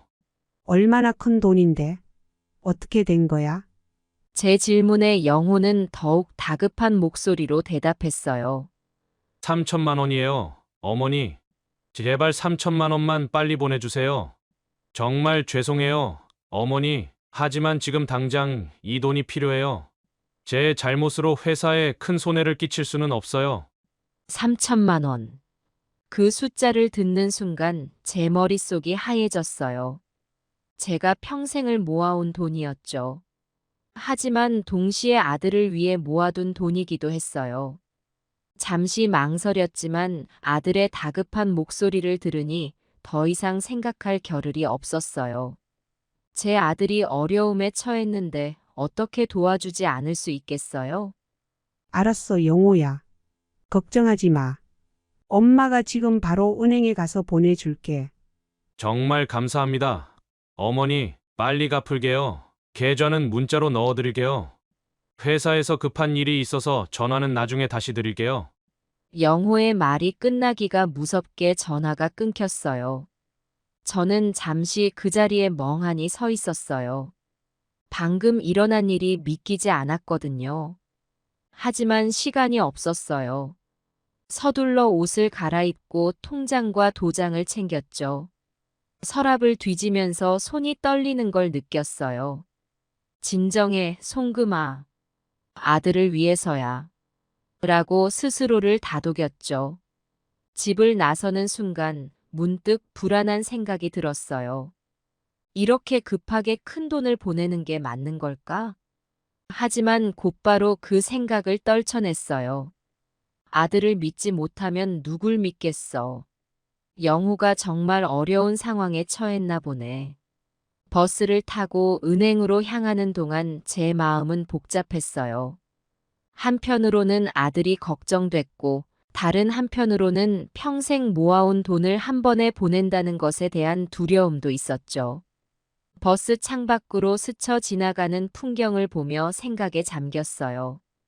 영호야, 너는 잘 해결할 수 있을 거야. 엄마가 있잖아. 은행에 도착해서 번호표를 뽑고 기다리는 동안 저도 모르게 손이 떨리고 있다는 걸 깨달았어요. 주변을 둘러보니 다들 평온한 표정으로 자신의 일을 보고 있었죠. 그들에겐 그저 평범한 하루겠지만 저에겐 인생이 뒤바뀌는 순간이 될지도 모른다는 생각이 들었어요. 제 차례가 되어 창구로 가면서 마음을 다잡았죠. 은행 직원은 친절한 미소로 저를 맞이했어요. 안녕하세요. 어떤 업무를 도와드릴까요? 저는 깊은 숨을 한 번 내쉬고 말했어요. 3천만 원을 송금하고 싶은데요. 은행 직원이 의아한 표정을 지었어요. 아마도 제 나이 든 모습과 큰 금액의 송금이 어울리지 않아 보였나 봐요. 네, 큰 금액이네요. 혹시 누구에게 보내시는 건가요? 제 아들이에요. 급한 일이 생겼다고 해서요. 직원은 잠시 망설이더니 말했어요. 혹시 보이스피싱은 아닌지 확인해 보셨나요? 요즘 이런 수법으로 사기를 치는 경우가 많아서요. 그 말에 저는 잠시 멈칫했어요. 텔레비전에서 본 보이스피싱 사건들이 머릿속을 스쳐 지나갔죠. 하지만 곧 고개를 저었어요. 아니에요. 제 아들 맞아요. 목소리를 들어보면 알죠. 직원은 더 이상 말하지 않고 송금 절차를 진행했어요. 하지만 그의 눈빛에서 걱정을 읽을 수 있었죠. 통장에서 3천만 원이 빠져나가는 걸 보며 제 가슴도 덜컥 내려앉는 것 같았어요. 그 돈은 단순한 숫자가 아니라 제 인생 그 자체였으니까요. 하지만 아들을 위해서라면 이 정도쯤이야 라고 스스로를 위로했죠. 은행을 나서면서 전화를 걸어봤어요. 하지만 영호의 전화는 꺼져 있었어요. 회사 일로 바쁜가 보네. 그렇게 생각하며 집으로 돌아왔어요. 집으로 가는 길에 문득 텃밭에 심은 상추가 생각났어요. 영호가 돈 갚으러 올 때 맛있는 쌈을 해줘야겠다. 라고 생각하며 미소 지었죠. 집에 도착해서도 계속 전화를 걸어봤지만 영호는 받지 않았어요. 점점 불안해지는 마음을 달래며 저녁을 준비했어요. 곧 연락이 올 거야. 영호가 바쁜 것뿐이야. 라고 계속 되뇌었죠. 은행에서 서둘러 3천만 원을 송금하고 집으로 돌아오는 길은 마치 구름 위를 걷는 것 같았어요. 머릿속이 하얘져서 주변이 어떻게 변하는지도 몰랐죠. 집에 도착하자마자 아들 영호에게 전화를 걸었어요. 손이 떨려서 전화번호를 누르는데도 한참이 걸렸어요. 여보세요, 엄마? 영호의 목소리가 들리자 안도의 한숨이 나왔어요. 하지만 동시에 불안감이 엄습해왔죠. 영호야, 아까 보낸 돈 잘 받았니? 회사 일은 잘 해결됐어? 잠시 침묵이 흘렀어요. 그 짧은 순간이 제게는 영원처럼 느껴졌죠. 무슨 돈이요? 어머니, 제가 언제 돈을 달라고 했나요? 그 말을 듣는 순간 제 온몸에 한기가 돌았어요. 머리가 핑 돌면서 다리에 힘이 빠졌죠. 전화기를 든 손이 덜덜 떨리기 시작했어요. 아니야. 아침에 너가 전화해서 회사 자금 3천만 원을 잘못 보냈다고. 그래서 내가 은행에 가서 말을 잇지 못하고 흐느끼기 시작했어요. 영호도 상황을 파악하고는 놀란 목소리로 말했어요. 어머니, 제가 그런 전화 한 적 없어요. 오늘 아침부터 회의 중이었거든요. 어머니, 혹시 영호의 말이 끝나기도 전에 저는 전화를 끊었어요. 그제서야 모든 것이 명확해졌어요. 제가 사기를 당했다는 사실을요. 온몸이 떨리기 시작했어요. 숨을 쉴 수가 없었죠. 방금 전까지만 해도 아들을 걱정하던 마음이 순식간에 절망으로 바뀌었어요. 평생 모은 돈 3천만 원이 한순간에 사라져버렸다는 사실을 받아들이기가 너무나 힘들었어요. 소파에 앉아 한동안 멍하니 앉아 있었어요. 머릿속에서는 수많은 생각들이 빙글빙글 돌았죠. 어떻게 이런 일이? 내가 왜 이렇게 어리석었지? 이제 어떻게 살아가야 하지? 이런 생각들이 끊임없이 떠올랐어요. 정신을 차리고 보니 어느새 해가 저물어 있었어요. 창밖으로 보이는 노을이 마치 제 마음처럼 붉게 타오르고 있었죠. 그제서야 현실을 직시해야 한다는 생각이 들었어요. 떨리는 손으로 전화기를 들어 경찰서에 신고했어요. 여보세요. 제가 방금 보이스피싱을 당한 것 같아요. 어떻게 해야 하나요? 경찰은 차분한 목소리로 상황을 물어봤어요. 저는 떨리는 목소리로 오늘 아침 있었던 일을 모두 설명했죠. 말을 하는 동안 눈물이 계속 흘렀어요. 제 인생 전부였던 돈을 잃었다는 생각에 가슴이 무너져 내렸죠. 아침에 일어나 텃밭에 물을 주고 있었어요. 그때 전화가 왔는데 제 아들 목소리였어요. 회사 돈을 잘못 보냈다며 급하게 돈을 요구하더라고요. 전화를 받은 순간부터 은행에 가서 송금한 일, 그리고 아들과 통화한 내용까지 모두 말씀드렸어요. 제 목소리가 떨리고 있다는 걸 느꼈지만 최대한 자세히 설명하려고 노력했죠. 그래서 은행에 가서 3천만 원을 보냈어요. 그런데 나중에 아들에게 확인해 보니 그런 전화를 한 적이 없다고 하더라고요. 그제서야 제가 사기를 당했다는 걸 알았어요. 경찰은 제 이야기를 주의 깊게 들으며 중간중간 질문을 했어요. 제가 기억하지 못한 부분들도 차근차근 물어보며 상황을 파악하려 노력했죠. 경찰은 제 이야기를 듣고 나서 말했어요. 네. 아주 전형적인 보이스피싱 수법이네요. 지금 당장 은행에 연락해서 송금을 중지해달라고 요청하세요. 그리고 경찰서로 와주시면 자세한 조사를 하도록 하겠습니다. 경찰의 말에 희망이 생겼어요. 어쩌면 아직 돈을 돌려받을 수 있을지도 모른다는 생각에 마음이 조금 가벼워졌죠. 그 말을 듣고 곧바로 은행에 전화를 걸었어요. 손이 떨려 전화번호를 누르는데도 시간이 걸렸어요. 은행 직원과 통화하는 동안 제 심장은 마구 뛰었죠. 하지만 돌아온 대답은 절망적이었어요. 죄송합니다. 이미 송금이 완료되어 수취인이 돈을 인출한 상태입니다. 저희가 할 수 있는 일이 없습니다. 그 말을 듣는 순간 제 다리에 힘이 풀렸어요. 소파에 주저앉아 한동안 울었죠. 제 인생이 송두리째 무너지는 것 같았어요. 3천만 원. 제가 평생 모은 돈이었어요. 제 노후 자금과 아들을 위해 아껴둔 돈이었는데 어떻게 이런 일이. 이제 어떻게 살아야 하지. 눈물을 닦고 일어나 거울을 봤어요. 거울 속 제 모습은 마치 10살은 더 늙어 보였어요. 주름진 얼굴에 눈물 자국이 선명했죠. 그 모습을 보니 갑자기 화가 치밀어 올랐어요.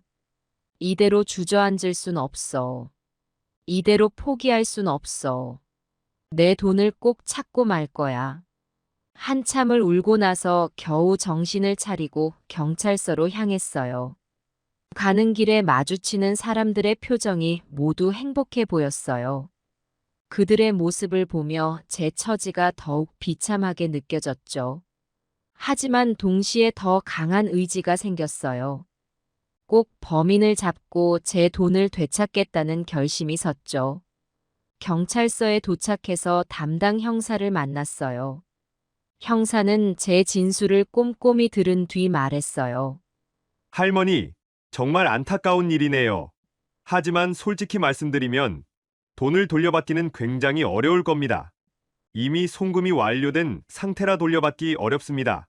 저희가 최선을 다해 수사하겠지만 큰 기대는 하지 않으시는 게 좋을 것 같습니다. 형사의 말에 다시 한번 절망감이 밀려왔어요. 하지만 이대로 포기할 순 없었죠. 형사님, 제발 도와주세요. 그 돈은 제 전 재산이에요. 꼭 찾아야 해요. 형사는 안타까운 표정으로 저를 바라보며 말했어요. 알겠습니다, 할머니. 저희가 최선을 다해 수사하겠습니다. 하지만 이런 사건의 특성상 범인을 찾기가 쉽지 않다는 점 이해해 주시기 바랍니다. 그 말을 듣는 순간 제 인생이 완전히 무너지는 것 같았어요. 평생 모은 돈, 제 노후를 위해, 아들을 위해 아껴둔 돈이 이렇게 허무하게 사라진다는 게 믿기지 않았어요. 경찰서를 나오면서 제 발걸음은 무거웠어요. 집으로 돌아가는 길에 마주치는 모든 것들이 낯설게 느껴졌어요. 늘 보던 거리, 늘 지나던 가게들. 모든 것이 달라 보였죠. 제 인생도 이렇게 하루아침에 달라져 버렸으니까요. 집에 도착해서 현관문을 열 때 문득 오늘 아침 일이 떠올랐어요. 평화롭게 텃밭에 물을 주던 그 순간이 마치 다른 세상의 일처럼 느껴졌어요. 불과 몇 시간 전의 일인데 그때로 돌아갈 수 있다면 얼마나 좋을까 하는 생각이 들었죠. 집 안으로 들어서자 정막이 저를 덮쳤어요. 텔레비전도 켜지 않은 채 소파에 앉아 멍하니 천장만 바라봤어요. 이제 어떻게 살아가야 할지, 앞으로 무엇을 해야 할지 아무것도 생각나지 않았어요. 그렇게 한참을 앉아 있다가 문득 아들 생각이 났어요. 영호에게 다시 전화를 걸어 모든 상황을 설명했죠. 영호야, 큰일 났다. 내가 보이스피싱에 당했어. 아까 너 목소리를 흉내낸 사람이 전화해서 회사 돈을 잘못 보냈다고 하더라. 너가 어려움에 처한 줄 알고 3천만 원을 보냈어. 그 돈이 내 노후 자금으로 모아뒀던 거라 더 마음이 아프다. 어머니, 그게 무슨 말씀이세요? 제가 언제 그런 전화를 드렸다는 거예요? 내가 왜 이렇게 덜컥 속았는지 모르겠다. 너 목소리가 너무 다급해서 정신없이 보냈어. 이제 어떻게 하면 좋을지 모르겠구나. 보이스피싱이에요. 어머니, 제발 자책하지 마세요. 요즘 보이스피싱 수법이 너무 교묘해져서 그래요. 어머니뿐만 아니라 많은 분들이 당하고 있어요. 일단 진정하시고 제가 퇴근하고 바로 갈 테니 그때까지 편히 쉬고 계세요. 그래, 알았다. 근데 엄마는 이제 어떻게 살지? 그 돈을 노후 자금으로 모아뒀는데 엄마가 정말 바보 같아. 정말 어떻게 하면 좋을지 모르겠다. 앞으로 어떻게 살아야 할지. 경찰서 다녀오셨어요? 그래, 방금 다녀왔어. 영호야, 엄마가 정말 큰 실수를 했구나. 어머니, 제가 지금 당장 갈게요. 절대 혼자 있지 마세요. 영호의 걱정 어린 목소리를 들으니 또다시 눈물이 났어요. 하지만 이번엔 조금 다른 눈물이었어요. 제가 이 세상에 혼자가 아니라는 걸 깨달은 거죠. 그날 밤 영호가 집에 왔어요. 아들을 보자마자 저는 울음을 터뜨렸고 영호도 저를 꼭 안아주었어요. 우리는 밤새 이야기를 나눴어요. 앞으로 어떻게 해야 할지, 어떻게 이 상황을 극복해 나갈지에 대해서요. 그날 이후로 제 삶은 완전히 달라졌어요. 하루아침에 노후 대비금을 모두 잃어버렸지만 동시에 새로운 시작을 해야 한다는 것도 깨달았죠. 이제부터가 진짜 시작이라고 생각하기로 했어요. 비록 지금은 힘들고 어렵지만 언젠가는 이 시련도 극복할 수 있을 거라고 믿었습니다. 며칠 동안 잠도 못 자고 식사도 제대로 하지 못했어요. 눈을 감으면 그 사기꾼의 목소리가 귓가에 맴돌았고 눈을 뜨면 텅 빈 통장 잔고가 눈앞에 아른거렸죠. 하루하루가 지옥 같았어요. 그러던 어느 날 문득 거울 속 제 모습이 눈에 들어왔어요. 초췌한 얼굴, 퀭한 눈. 그 모습을 보니 갑자기 화가 치밀어 올랐어요. 이대로 무너질 순 없어. 그 순간 제 마음속에 분노가 차오르기 시작했죠. 내가 평생 모은 돈을 이렇게 쉽게 빼앗길 순 없어. 그 말을 중얼거리며 저는 행동에 나섰어요.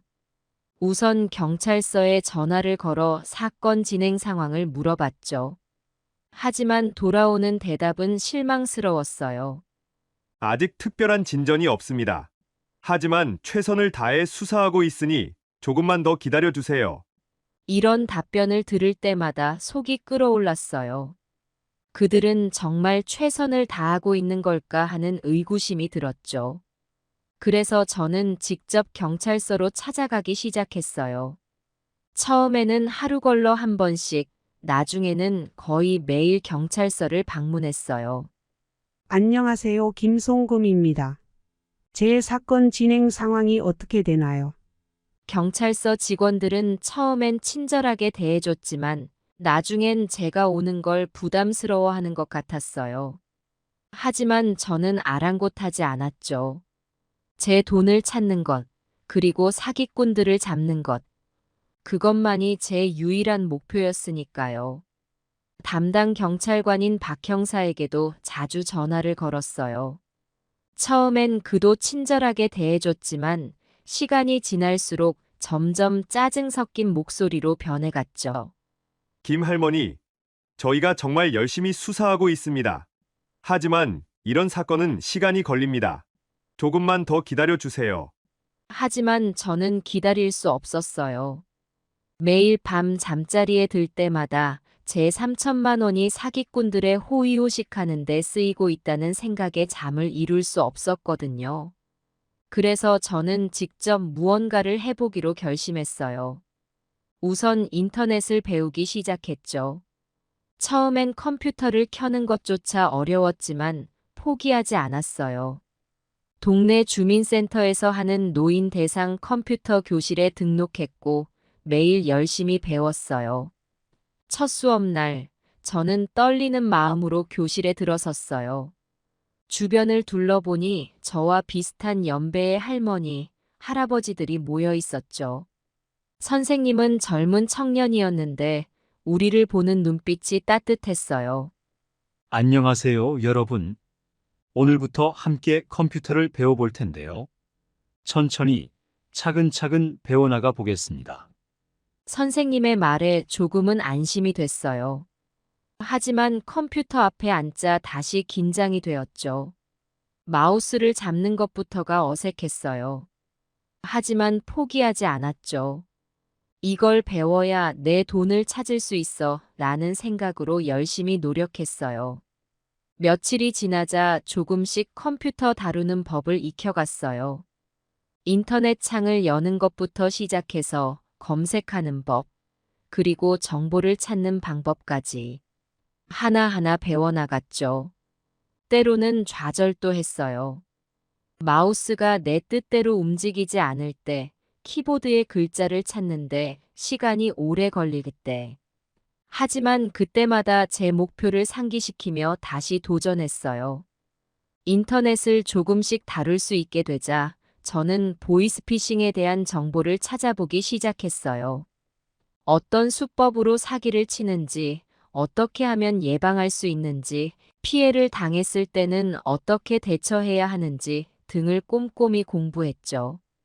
그러던 중 비슷한 피해를 당한 사람들의 모임을 발견했어요. 온라인 카페였는데 거기서 많은 정보를 얻을 수 있었죠. 다른 피해자들의 이야기를 읽으면서 제가 혼자가 아니라는 것을 깨달았어요. 그리고 그들의 조언을 통해 앞으로 어떻게 행동해야 할지 계획을 세울 수 있었죠. 우리가 직접 나서야 해요. 경찰만 믿고 있다간 영원히 우리 돈을 찾지 못할 거예요. 카페의 한 회원이 올린 글이었어요. 이 말에 저는 큰 공감을 느꼈죠. 그래서 저는 더욱 적극적으로 행동하기 시작했어요. 매일 아침 일찍 일어나 인터넷에서 새로운 정보를 찾아보고 오전에는 경찰서에 들러 진행 상황을 확인하고 오후에는 다른 피해자들과 만나 정보를 교환했어요.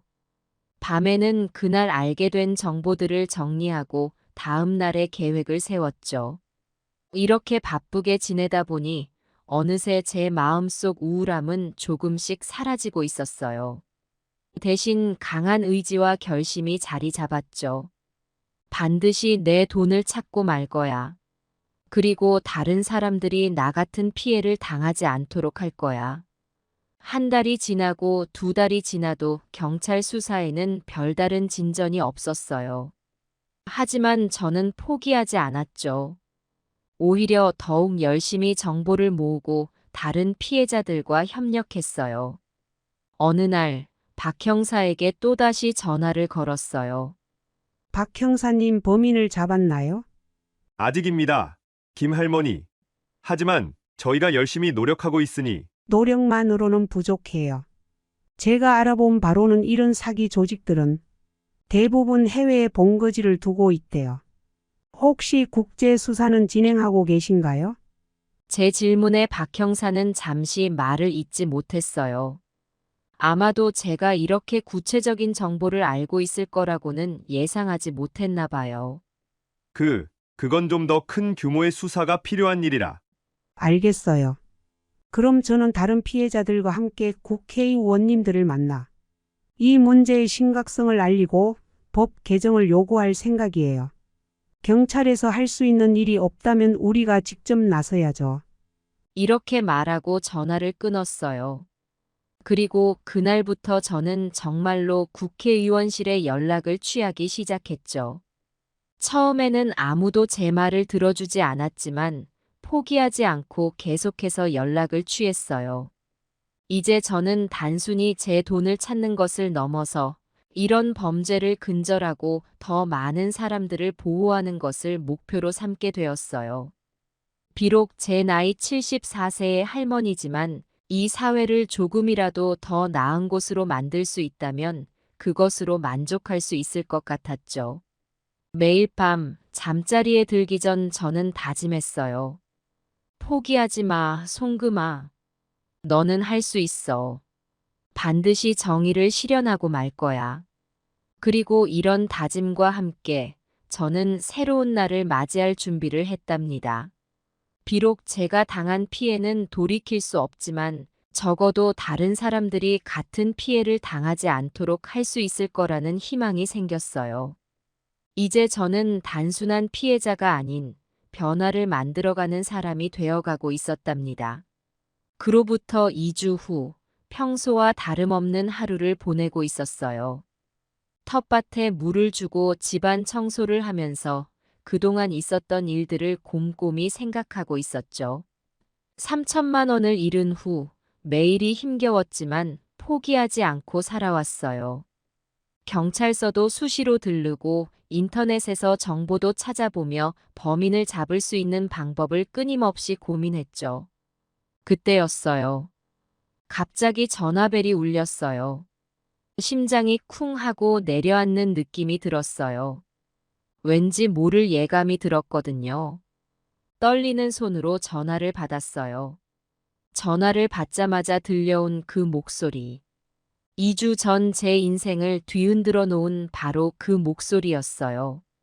순간 온몸에 털이 곤두섰어요.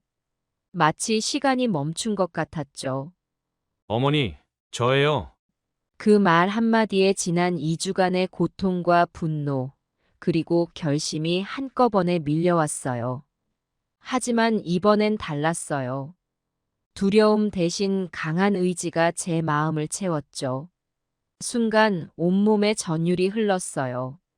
하지만 이번엔 두려움이 아니었죠. 오히려 날카로운 집중력이 온몸을 감쌌어요. 마치 오랫동안 준비해온 시험을 앞둔 학생처럼 모든 신경이 곤두서는 느낌이었어요. 그동안 준비해온 모든 것들이 이 순간을 위한 것이었다는 걸 깨달았어요. 경찰서를 수없이 들락거리며 배운 것들, 인터넷에서 찾아본 정보들, 그리고 밤새 세운 계획들. 모든 것이 이 순간을 위한 것이었죠. 어머니, 이번엔 정말 마지막이에요. 2천만 원만 더 보내주시면 모든 걸 해결할 수 있어요. 그 말을 듣는 순간 머리가 맑아지는 느낌이 들었어요. 마치 안개 속을 헤매다 갑자기 맑은 하늘을 본 것 같았죠. 이번엔 내가 너희를 잡을 거야. 라는 생각이 번뜩 들었어요. 이번엔 제가 주도권을 잡을 차례였어요. 침착하게 대답했어요. 목소리가 떨리지 않도록 최선을 다했죠. 금방 보내줄게. 네, 어머니, 정말 감사합니다. 이번에 보내주시면 모든 게 해결돼요. 전화를 끊고 나서 저는 잠시 깊은 숨을 들이쉬었어요. 마치 물속에 오래 있다가 수면 위로 올라온 것처럼 크게 숨을 쉬었죠. 그리고 바로 행동에 옮겼어요. 우선 경찰서에 전화를 걸어 상황을 설명했어요. 제 손은 여전히 떨리고 있었지만 목소리만큼은 단호했어요. 네, 할머니. 이번 기회에 꼭 그들을 잡아보도록 하겠습니다. 하지만 절대 위험한 행동은 하지 마세요. 경찰의 당부를 들으며 저는 마음속으로 다짐했어요. 이번엔 꼭 잡고 말 거야. 제 눈에는 결의에 찬 빛이 어렸을 거예요. 돈을 보낸다고는 했지만 저는 돈을 보내지 않았어요. 그냥 가만히 기다렸어요. 30분이 지나도 아무 연락이 오지 않았어요. 불안감이 밀려왔죠. 혹시 눈치챈 걸까 하는 생각에 식은땀이 흘렀어요. 마침내 예상대로 10분이 더 지나고 다시 전화가 왔어요. 전화벨 소리에 저는 폭풍 전야의 고요함을 느꼈어요. 어머니, 송금 아직이세요? 지금 정말 급해요. 이번엔 제가 준비한 대로 대답했어요. 마치 대본을 외운 배우처럼 자연스럽게 말했죠. 내가 깜빡했지 뭐니. 엄마 생각에 너가 돈이 더 필요할 것 같아서. 엄마가 얼마 전에 2천만 원 찾아놨었다. 집으로 와라. 잠시 침묵이 흘렀어요. 아마도 그들은 이런 상황을 예상하지 못했던 것 같아요. 제 심장이 빠르게 뛰기 시작했어요. 제발 속아 넘어가라 마음속으로 간절히 빌었죠. 집까지 가기엔 좀 그래요. 그러면 전철역에서 봐요. 저는 지금 일하는 중이라 밑에 직원 보낼게요. 그냥 돈 전해주시면 돼요. 저는 잠시 고민하는 척했어요. 그리고 천천히 대답했죠. 마치 실제로 고민하는 것처럼 목소리에 망설임을 담았어요. 알았어, 그러마. 전화를 끊고 나서 저는 바로 경찰서에 다시 연락했어요. 상황을 설명하고 도움을 요청했죠. 경찰은 제 안전을 우려하며 만류했지만 저는 단호했어요. 제 목소리에는 더 이상 망설임이 없었어요. 이번 기회를 놓치면 안 돼요. 제발 도와주세요. 결국 경찰은 동의했고 우리는 함께 계획을 세웠어요. 저는 약속한 장소에 가서 그들을 만나고 경찰은 주변에서 대기하기로 했죠. 마치 영화의 한 장면 같았어요. 준비를 마치고 집을 나서는데 문득 두려움이 밀려왔어요. 과연 내가 잘하고 있는 걸까 하는 생각이 들었죠.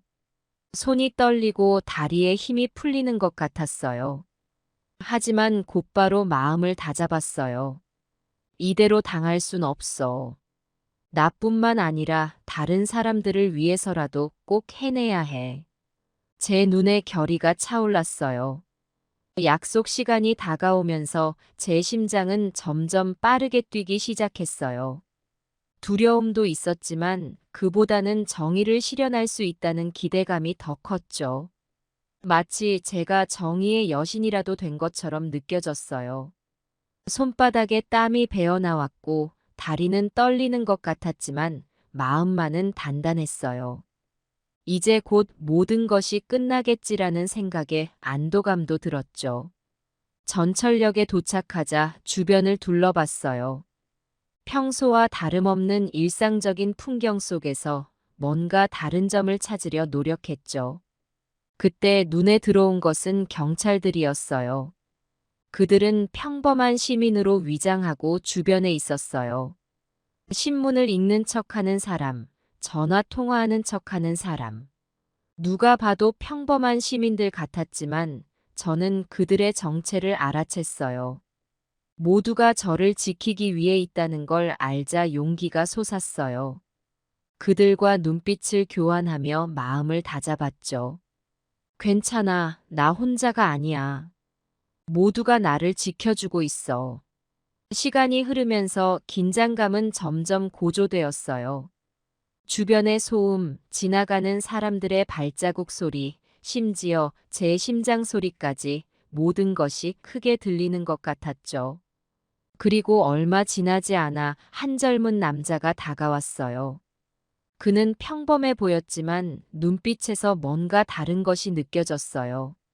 마치 숨겨진 위험을 감지한 것처럼 본능적으로 경계심이 생겼죠. 할머니, 혹시 김영호 형님 어머니세요? 그 말을 듣는 순간 온몸에 전율이 흘렀어요. 순간 온몸에 힘이 들어갔어요. 마치 사냥감을 발견한 사자처럼 온 신경이 그에게 집중됐죠. 심장이 빠르게 뛰기 시작했지만 침착함을 잃지 않으려 노력했어요. 제 얼굴에는 아무런 감정도 드러나지 않았을 거예요. 오히려 평소보다 더 담담한 표정을 지으려 애썼죠.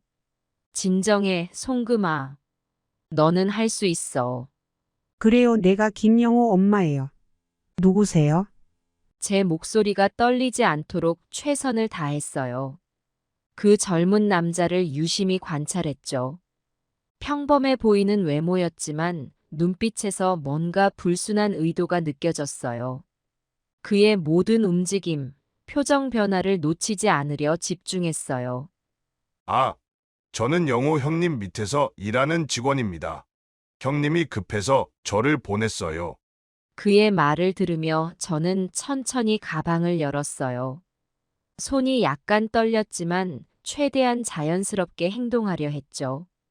그 순간 그의 눈빛이 달라지는 걸 느꼈어요. 욕심과 조급함이 가득한 눈빛이었어요. 마치 먹이를 앞에 둔 굶주린 짐승 같았어요. 그의 표정 변화를 보며 제 마음속 의심은 확신으로 바뀌었어요. 역시 그랬군.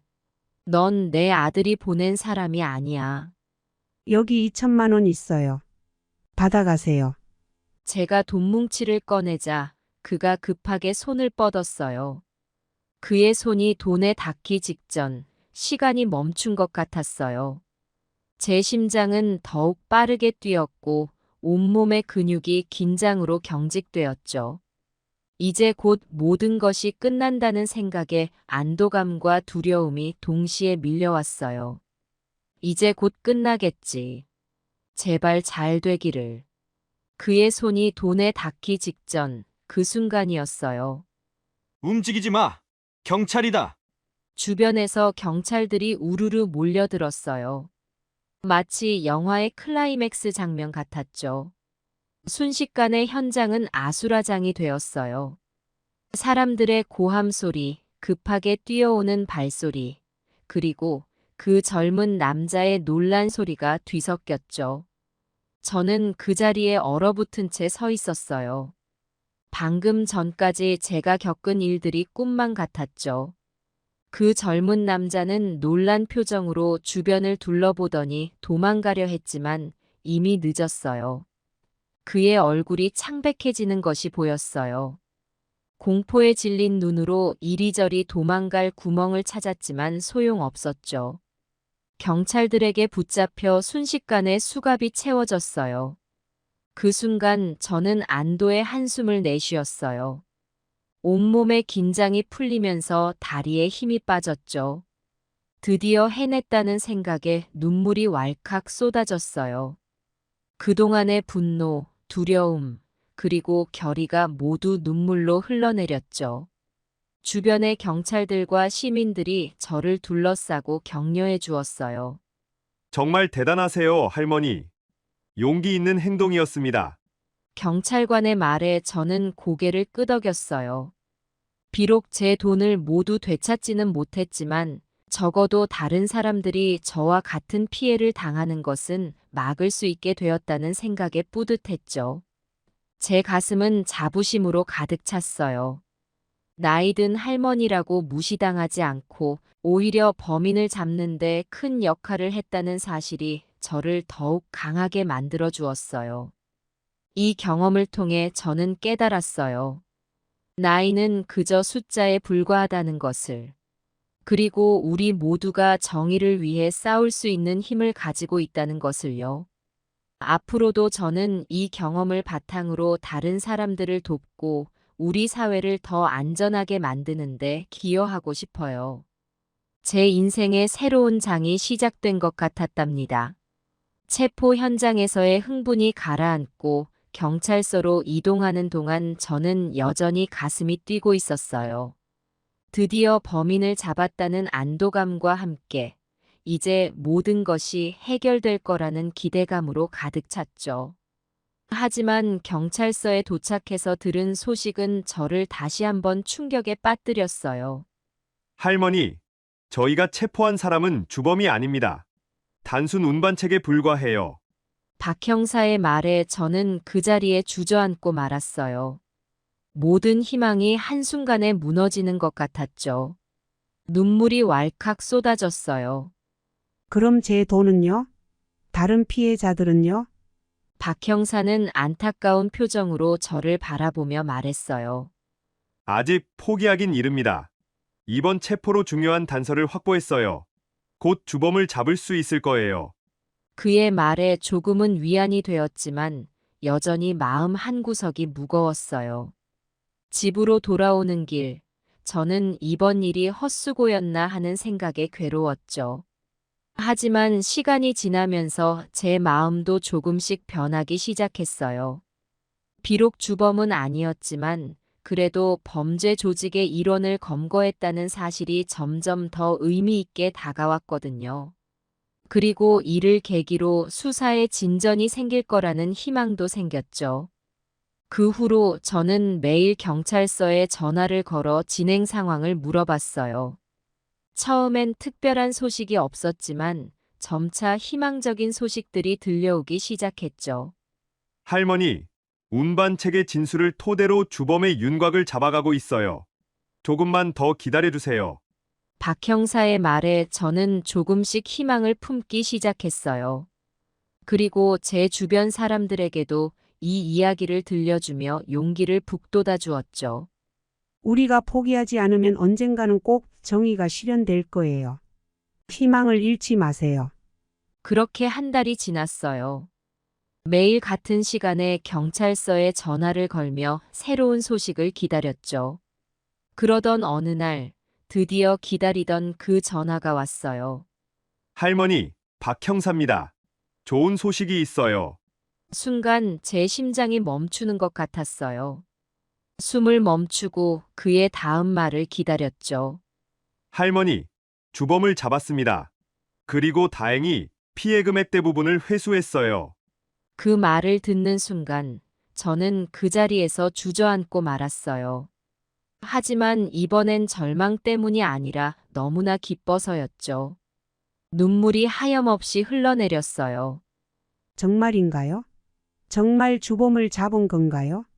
네, 맞습니다. 김 할머니의 용기 덕분에 우리가 중요한 단서를 잡을 수 있었어요. 그리고 그 덕분에 마침내 주범을 검거할 수 있었죠. 저는 말을 잇지 못하고 한동안 울기만 했어요. 그동안의 모든 고통과 절망, 그리고 희망이 한꺼번에 쏟아져 나오는 것 같았죠. 그런데 어떻게 피해 금액을 해소할 수 있었나요? 다행히 주범이 대부분의 돈을 현금으로 보관하고 있었어요. 아직 써버리지 않은 거죠. 물론 모든 피해액을 다 회수하진 못했지만 상당 부분을 되찾을 수 있었습니다. 그 말을 듣고 나니 정말 안도가 되었어요. 비록 제가 잃은 돈을 전부 되찾지는 못하더라도 적어도 대부분은 돌려받을 수 있다는 사실에 감사했죠. 정말 감사합니다, 박 형사님. 정말 감사해요. 아닙니다. 오히려 제가 김 할머니께 감사드려야 해요. 할머니의 용기가 없었다면 이런 결과는 없었을 겁니다. 그의 말에 저는 다시 한번 눈시울이 붉어졌어요. 그동안의 노력이 헛되지 않았다는 생각에 가슴이 뭉클해졌죠. 박 형사의 전화를 받고 난 후 저는 한동안 멍하니 앉아 있었어요. 기쁨과 안도감, 그리고 믿기지 않는 마음이 뒤섞여 있었죠. 그동안의 고통과 노력이 헛되지 않았다는 생각에 눈물이 계속 흘렀어요. 잠시 후 저는 정신을 차리고 아들 영호에게 전화를 걸었어요. 떨리는 목소리로 소식을 전했죠. 영호야, 방금 경찰서에서 연락이 왔어. 주범을 잡았대. 정말요? 어머니, 그게 정말이에요? 영호의 목소리에도 믿기지 않는다는 듯한 놀라움이 가득했어요. 그래, 정말이야. 그리고 돈도 대부분 찾았대. 우리 돈을 거의 다 되찾을 수 있을 것 같아. 전화기 너머로 영호가 안도의 한숨을 쉬는 소리가 들렸어요. 어머니, 정말 다행이에요. 어머니가 그동안 얼마나 고생하셨는지 제가 지금 당장 갈게요. 그날 저녁 영호가 집에 왔어요. 아들을 보자마자 저는 또다시 눈물이 났어요. 영호도 저를 꼭 안아주었죠. 우리는 밤새도록 이야기를 나눴어요. 그동안 있었던 일들, 제가 겪은 고통과 노력들, 그리고 앞으로의 계획에 대해서요. 어머니, 정말 대단하세요. 저였다면 절대 그렇게 하지 못했을 거예요. 영호의 말에 저는 쑥스러워졌어요. 하지만 동시에 뿌듯함도 느꼈죠. 에이, 무슨. 나도 처음엔 포기하고 싶었어. 하지만 너가 있었기에, 그리고 다른 피해자들을 생각하니까 끝까지 해내야겠다는 마음이 들더라. 이틀 후 저는 경찰서로 향했어요. 박 형사를 만나 자세한 이야기를 듣기 위해서였죠. 경찰서에 도착하자 박 형사가 반갑게 맞아주었어요. 김 할머니 오셨군요. 정말 수고 많으셨습니다. 박 형사의 진심 어린 말에 저는 고개를 숙여 인사했어요. 아니에요, 박 형사님. 오히려 제가 감사드려야죠. 끝까지 포기하지 않고 수사해 주셔서요. 박 형사는 저를 사무실로 안내했어요. 그리고 체포된 주범과 수사 과정에 대해 자세히 설명해 주었죠. 주범은 40대 중반의 남성입니다. 해외에서 조직적으로 움직였어요. 김 할머니 덕분에 그의 행적을 추적할 수 있었습니다. 정말 그 사람이 주범인가요? 확실한 건가요? 제 질문에 박 형사는 고개를 끄덕였어요. 네, 확실합니다. 이미 자백도 받았고 증거도 충분히 확보했습니다. 이번에 검거된 조직은 최근 2년간 전국에서 약 100억 원 상당의 피해를 입힌 대규모 보이스피싱 조직입니다. 그 말을 듣자 저도 모르게 탄식이 나왔어요.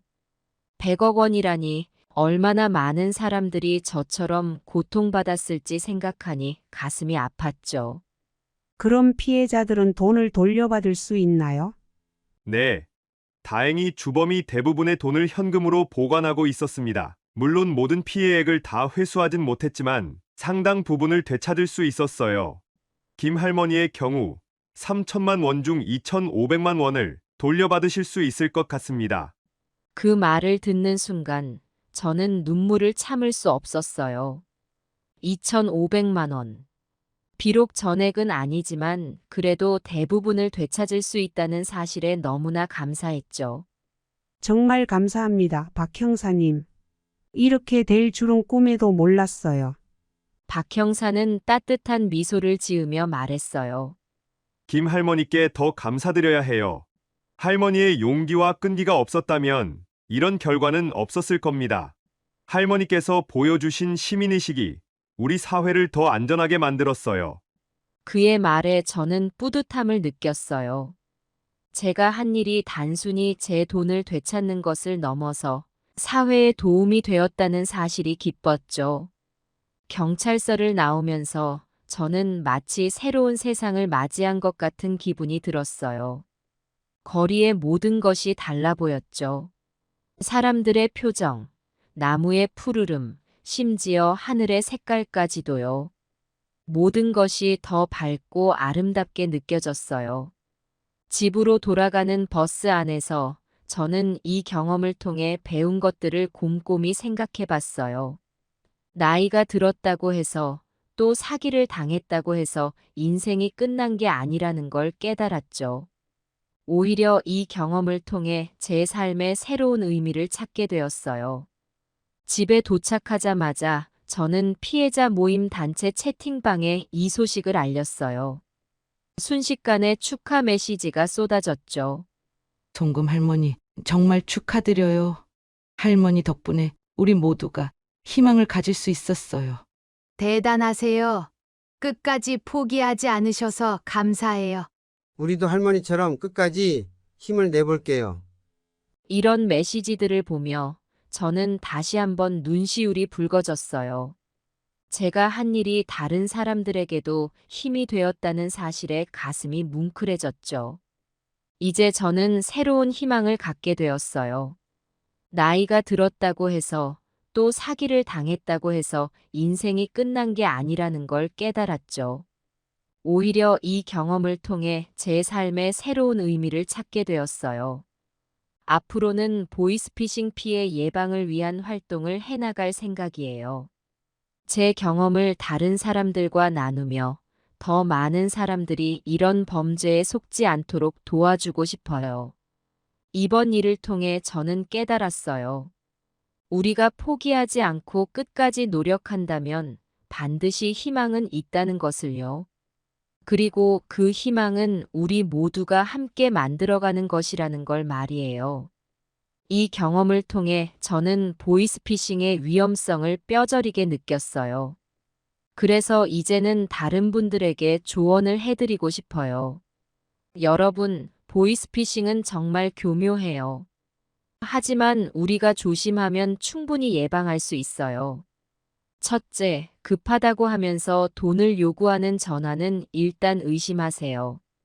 가족이라고 해도 반드시 본인 확인을 하세요.